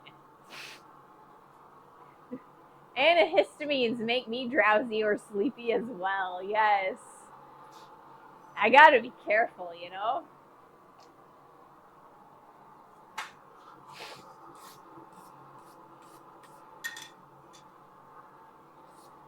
It also doesn't help that it's like super dusty in here as well. Because all of the scale over time it breaks down, and from the the little flakes it turns into like dirt.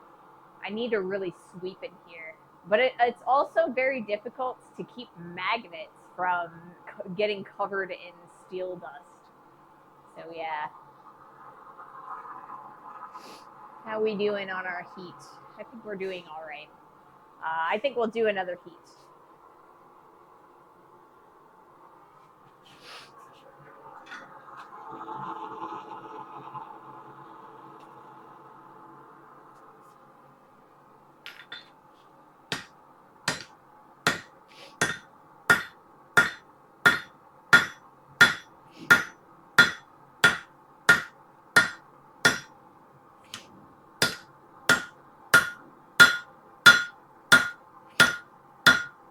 I don't know. Do you guys hear that? There is a plane over the shop. All right, back in the heat. Oh, goodness.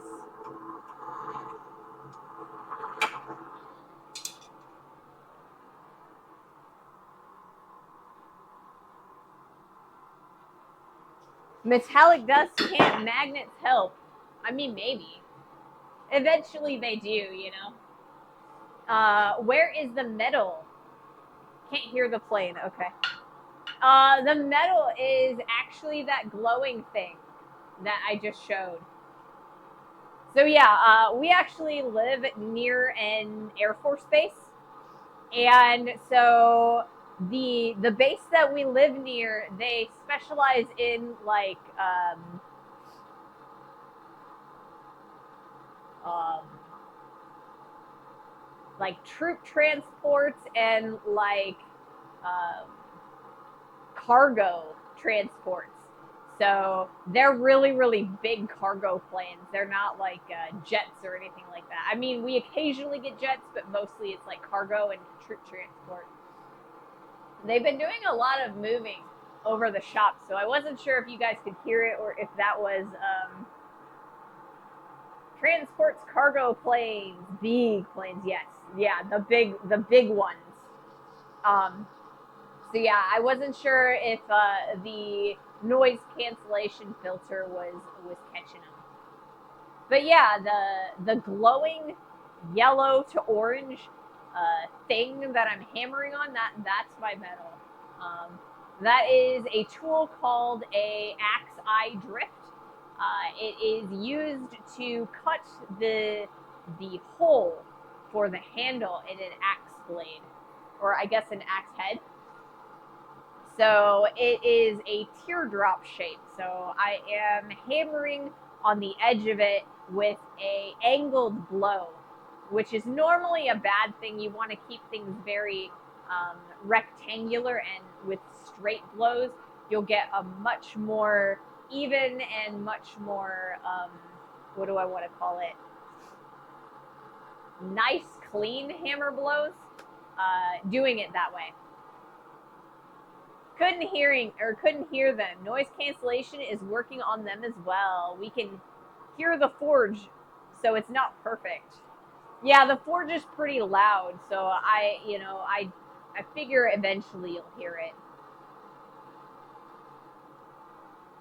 But I feel like you guys probably want to hear the forge at least a little bit, you know? Just so that you know it's on, and I mean, you can see like the little bit of flame, but it's kind of a little one, so hearing it is really nice, I think. All right, it's starting to get a little hot, so I'm going to open the garage door. But that's probably going to make it a little bit, if it makes me sneeze more because I'm opening another egress for the pollen to get to me, then I'll close it again. It's all right though. We've only got about an hour, or like 45 minutes, I guess, before the end of the stream. I will probably be ending the stream on time, specifically because my allergies are acting up so badly. The Forge, I suspect, is muted, but a nice background noise. It actually is very muted. If I were to turn off my noise cancellation, you'd see why I wear the headphones. It's a very loud in a blacksmith shop. All right, let's do another heat.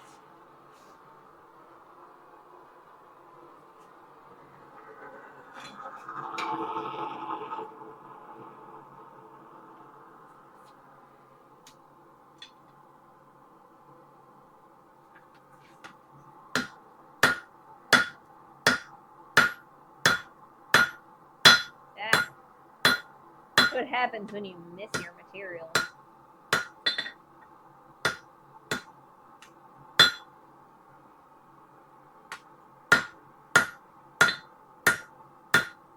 Okay.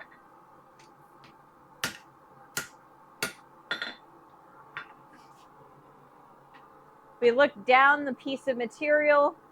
We can see that it is relatively straight. There is a little bump out right there. We're going to work on that next. Probably go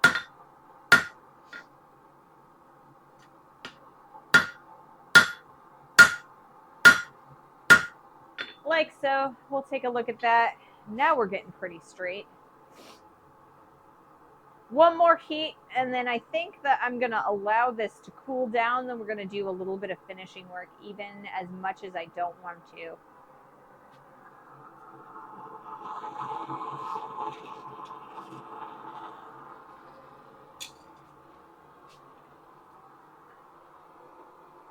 Headphones are needed, and slightly shouty voice we now consider normal, and just how Ray Smithy is.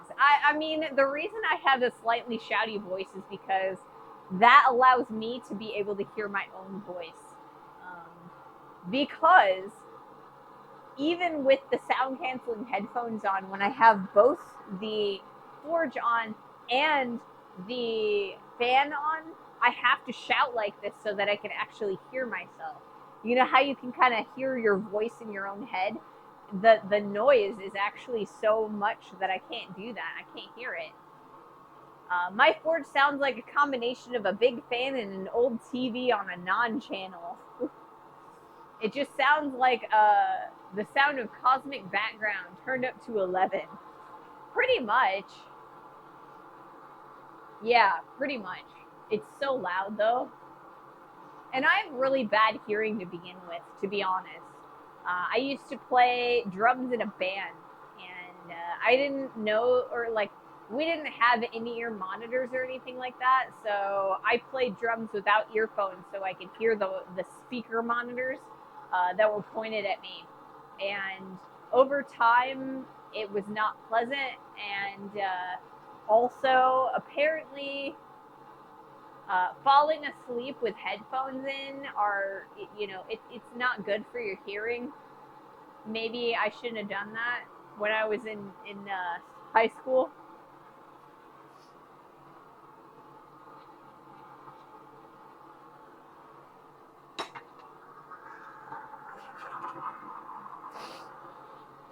All right. So like I said, I think we're going to do one more heat. Drummer now forges. Hello, can you hear us? Exactly. All right, so I'm going to do one more heat. I want to work on that transition between the drift itself and the handle that we made. After that, we're just going to let it sit for a moment. I am going to take it over. We're going to work on the vise over here. We are going to use my angle grinder with a grinder disc on it to get rid of all of the forge scale that developed as we formed this piece. And yeah, we're going to do a little bit of finish work. She's the one Spinal Tap drummer that didn't spontaneously combust. Something like that. Something like that. All right, let's do this heat.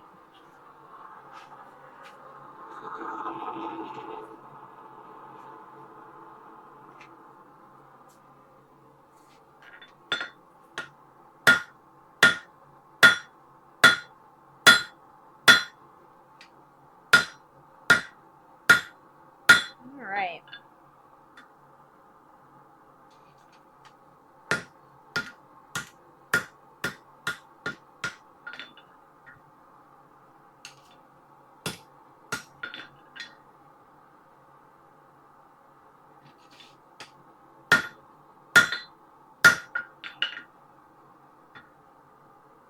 So what I'm doing right now is I am looking down the length of the piece so that we can kind of see if it's nice and straight. And I'm correcting any bends that I find in the piece to the point where it's nice and straight. I know I said that we were almost done, but there is a bend that has appeared in the blade. We were focused on this area, but there is a weird curve this way. So I'm going to heat that up just so that I don't break off that tip. And then we'll be done with the forging of this piece.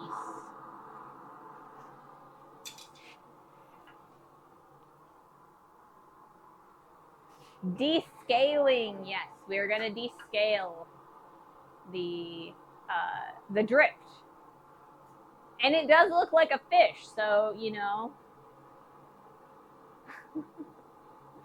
maybe we're like if you catch a fish and you have to descale it so you can eat it. Not quite the same though. Not quite the same.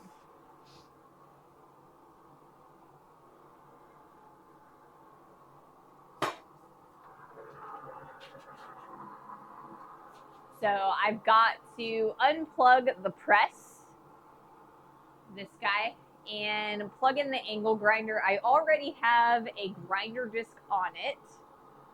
So that's set. I was using the grinder. I don't even remember what I was using the grinder to fix the welds that were already existing on the press so that I could re-weld everything back together. All of the little bits and bobs that hold the dies in place. So that's good. All right. Last heat for the forging portion of this drift.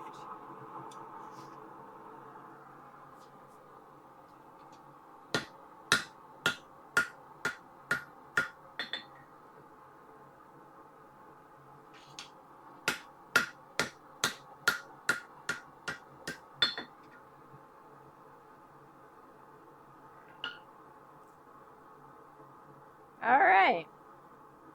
Not bad, not bad.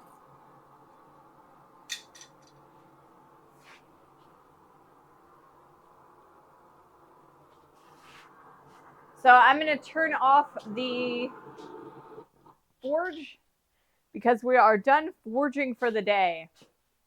So I need to allow this to heat or to cool off a little bit before we stick it in the vise and start grinding it. I need to make sure that it's not,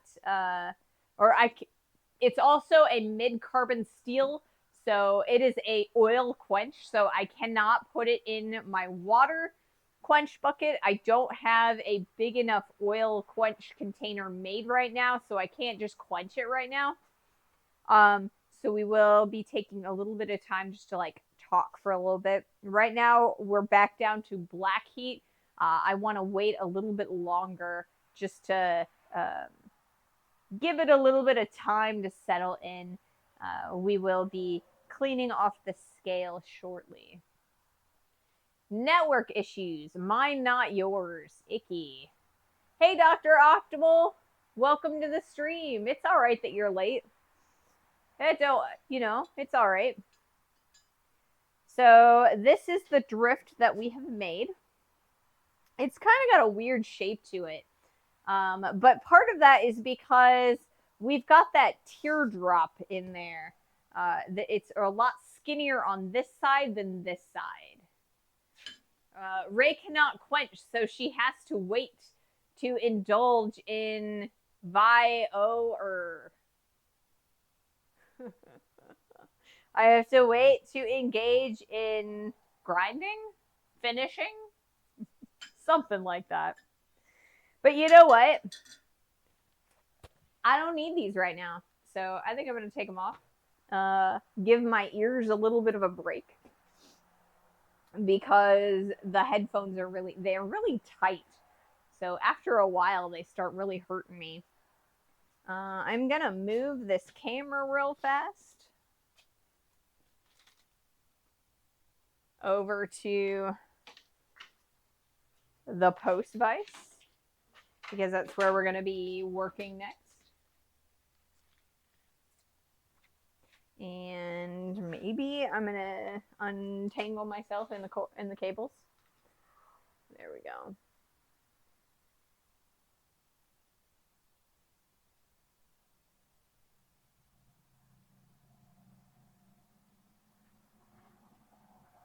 There we go.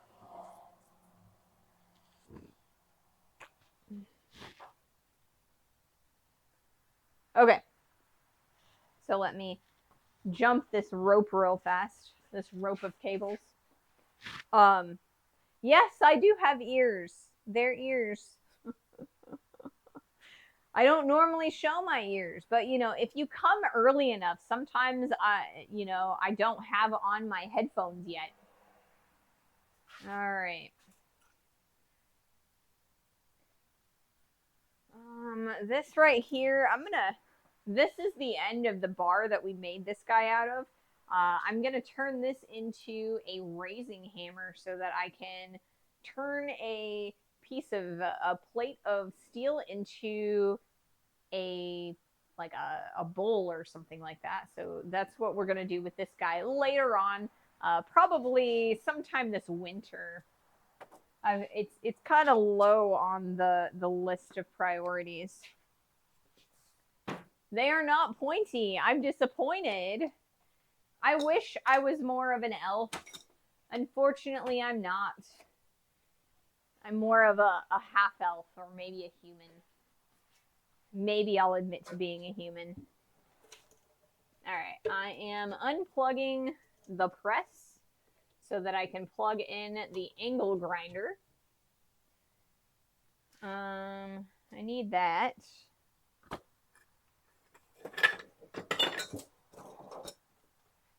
Okay. So we have the angle grinder here. This is kind of an old grinding disc. It's always better to use a newer grinding disc. You can actually see the fiberglass fibers on this one, so it might not work as well as I want it to. But I'll get a new one this weekend. When we are grinding, we always want to use a dust mask because we create lots and lots of dust, and this saves your lungs. She was trained by the best dwarf and elvish smiths. Yes.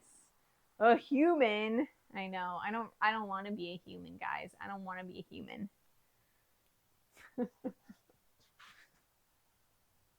All right, we've still got quite a lot of heat going on.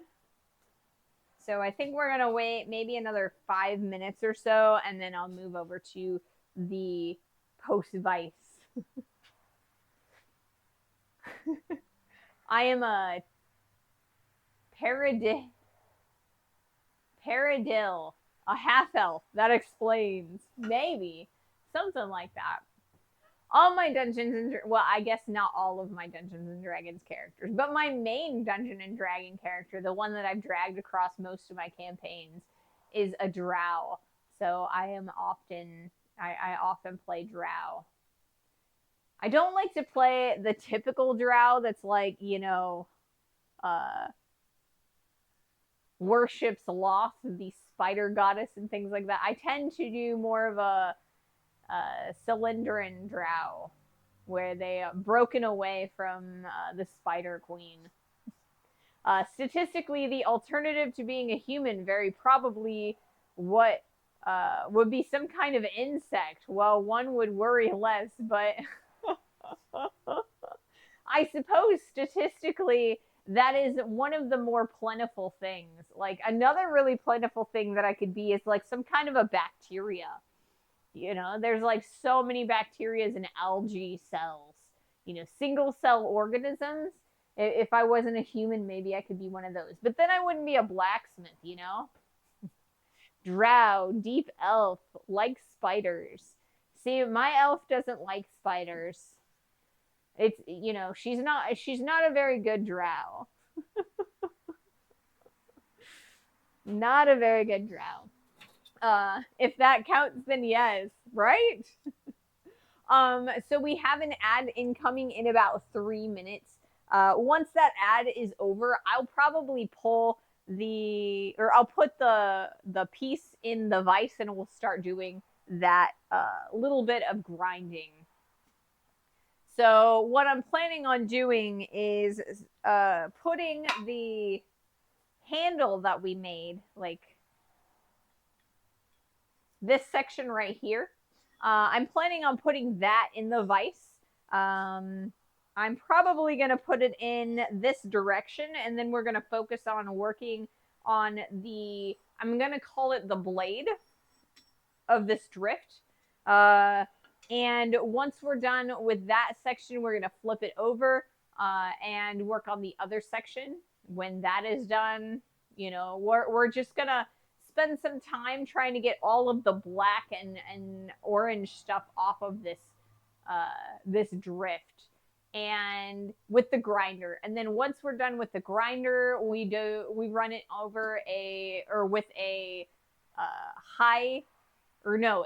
low grit sandpaper, and then we travel up the grits. I usually leave things at about 120 grits if it's a tool. If it is if it's an actual piece that I've made and it's like supposed to be pretty, I go up to the thousands of grits, depending on what kind of finish I'm looking for. So what you're saying is we get a small break because of the ad, and then it's back to the grind. Yes. Get my nose ready. Yes, it is to get my nose ready.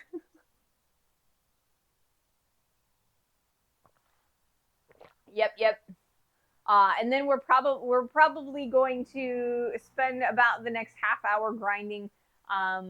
I don't want to go beyond my normal 2.5 hours because I need to get an allergy med in my system so that I can, you know, function again after I'm done in the shop.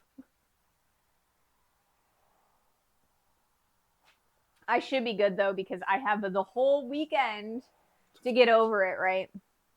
Hopefully by Monday it'll be fine. I'm gonna grab another water, so I can continue to speak and be hydrated and stuff. It's also one of those things where, like, after the stream, I typically have to use the restroom pretty badly because I do drink so much water.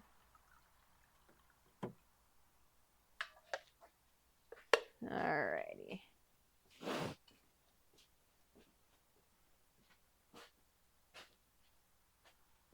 Hey Jack, welcome to the stream.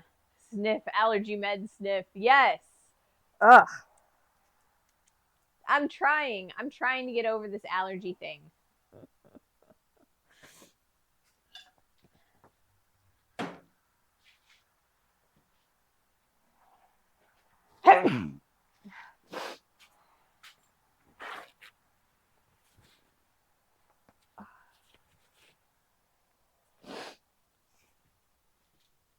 Oh, there we go.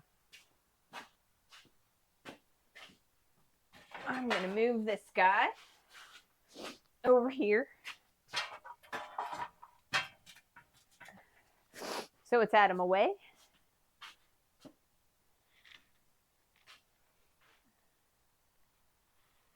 Ads.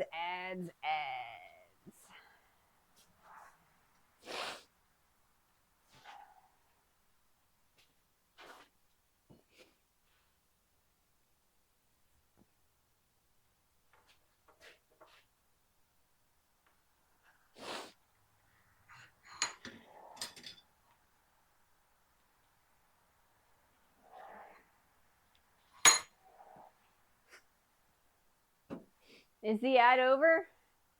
It says I still got about 15 seconds.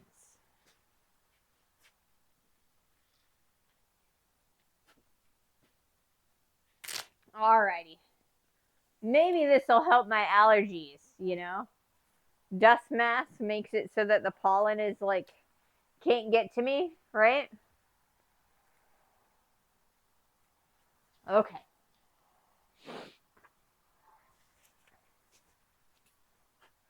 Okay. Whew. I think there's dust in my dust mask. Or a hair. I think there's a hair in my dust mask.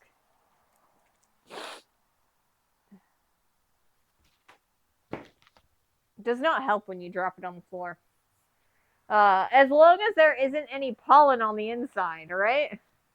Dust mask is dusty, yeah. I need to change the filter. Okay. Let me make sure one more time that... Whoops. Okay, so...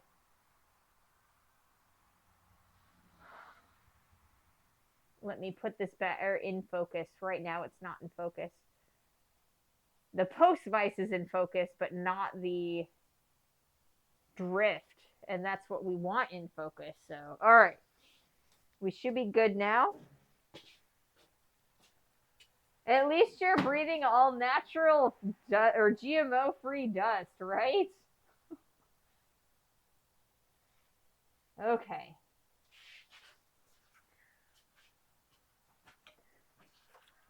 Ugh. Back to the grindstone. Uh-oh. Dang it.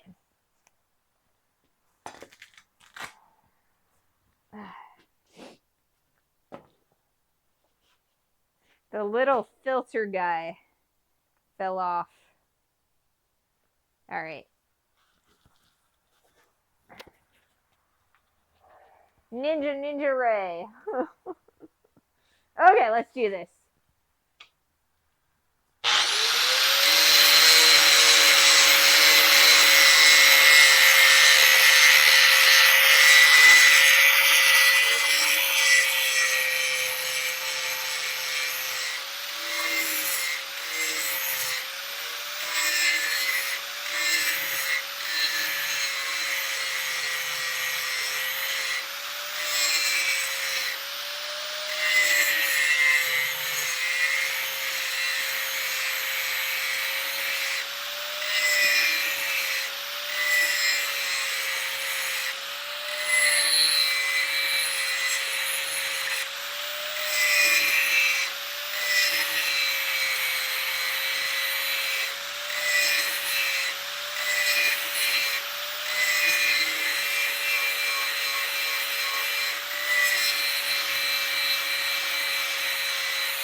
That's definitely carbon steel. Yes, it is. So you can kind of see, or I think maybe you can kind of see, I hope you can see, that there are a few little divots in here. So what we're trying to do is we're trying to glide the disc so that it is flat and makes contact with the drift the entire length of this. So I've got it held at a slight angle, but it is following the angle that we already have established from our forging. So we're going to have to continue working on this until we get rid of all the little divots the little black dots that you can see, so that it is all nice and shiny and silver. You can also, I don't know if you guys can see it or not, I don't know how close it is, but you can kind of see we're developing like a circular horizontal pattern across that surface, and that is from the grinder disc.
Can you catch the sparks and make a new bar out of them? I mean, if I had enough sparks, I definitely could.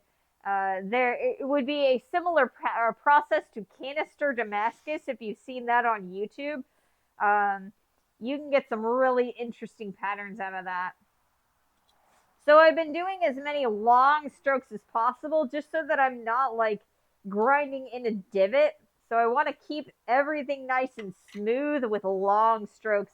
Occasionally I'll kind of scrub at a little thing, but not too much. I want to keep really small, smooth, or I mean really long, smooth strokes, so that I am not, or so that it maintains uh, a smooth transition and doesn't get hung up on our axe. My ex used to forge checks. Yes, shiny. There are a couple divots left in here. There's one, a big one here. There's one there. There's one there. And then this right here is a big divot because it's, I think I accidentally like flattened this section out.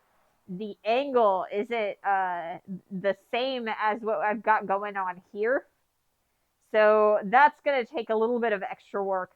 Right now, what I think I'm going to do is I think I'm going to flip it over. I will eventually go over to the bench grinder for this guy, because it's going to make the process a little bit easier. But I think we're going to flip it over upside down. Did I do this right? Yeah, there we go. Because I want to keep the grinding relatively even. The whole process of this is keeping things incredibly even. We're actually using a similar process to what someone might use if they are working on a blade.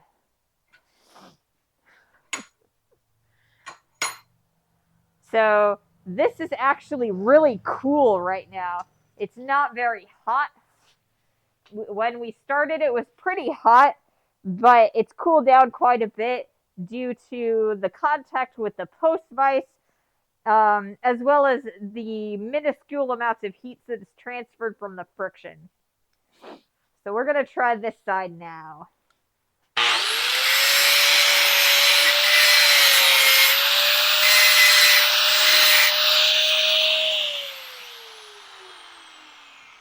the piece is moving in here a little bit, and so because it's moving, I need to tighten it. So I think what I'm going to do is push it down. And then, there we go. That should work.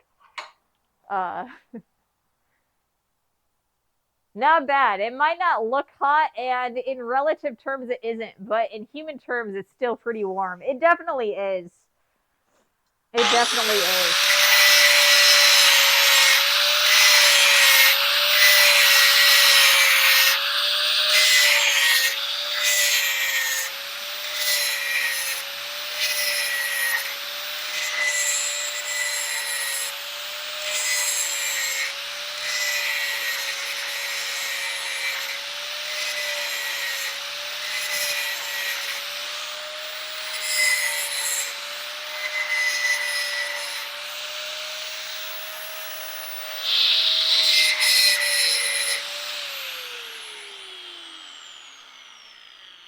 So part of the reason I do such long strokes with the angle grinder is so that I can feel any like major shifts in the surface.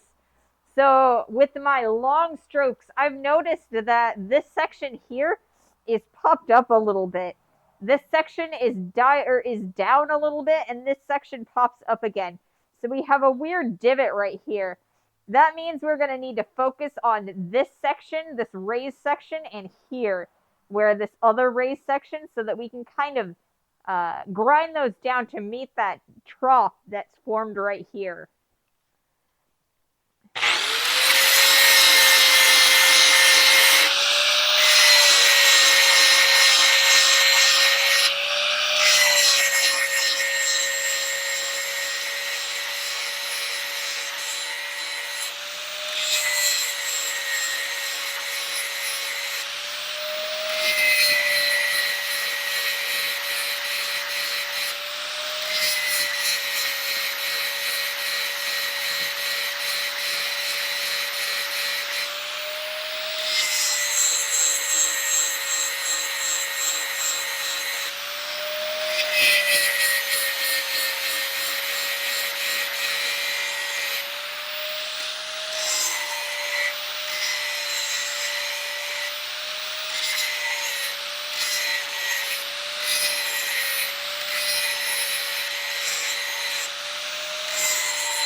So we have, for the most part, gotten rid of the raised section that's right here. We still have a little bit of a trough here. You can kind of see a large divot in there. That's kind of the origin of that divot, or like that trough, here and here as well.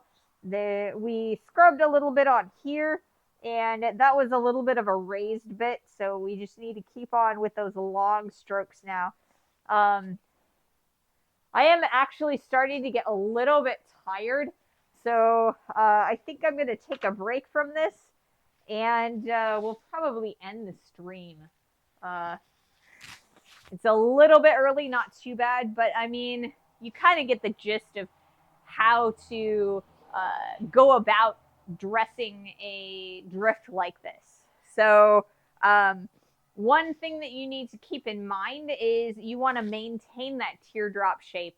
As you are doing the long strokes, you're kind of creating a sharp edge on the spine side. So you're going to need to come back over and kind of finesse those into more of a round shape. Take off those corners. You're also going to kind of dress the edges a little bit, make sure that they're nice and smooth. and you've got a really smooth transition. Otherwise, you're going to end up with your piece of steel or your axe blade getting hung up. So yeah. Hey intern, can you do this for me? Yes, that's kind of, you know, except I will be doing it, but it's a lot easier for me to do it over on the bench grinder as opposed to the angle grinder. I've got a much newer stone on the bench grinder than I have on. We're not getting nearly as much work done with each stroke because my grinder disc is really old. So it's not nearly as coarse as it should be. So yeah, but like I said, you just continue shaping with long strokes. Make sure that you get out all of the little divots, the hammer marks, the errant hammer marks. And then once you've got that done with the high grit grinder, just work your way up the grits on the sandpaper. So yeah. Why do you want to grind your bench? So I have a grinder that's attached to the bench. It's called a bench grinder. So it's just a grinder on a stand. So instead of moving the grinder, I move the piece, and the piece is a lot lighter than the grinder is. So it's gonna work a little bit easier. Also, I have a belt sander that I'll be able to walk the grits up on. So it'll make it a lot easier. We'll be able to finish it this weekend in just a few hours. So, yep.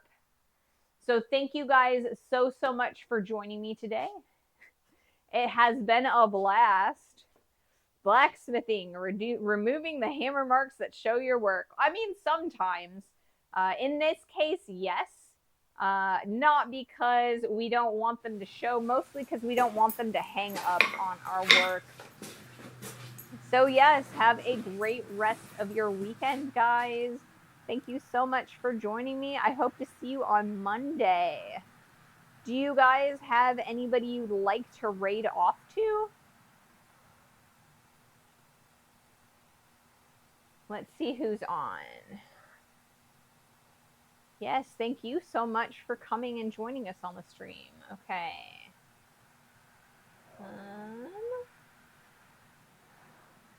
Who's around?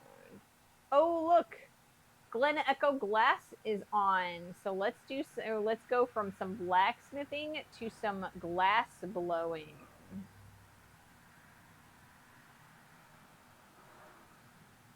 All right. So thank you guys so much. Have a lovely weekend.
Okay.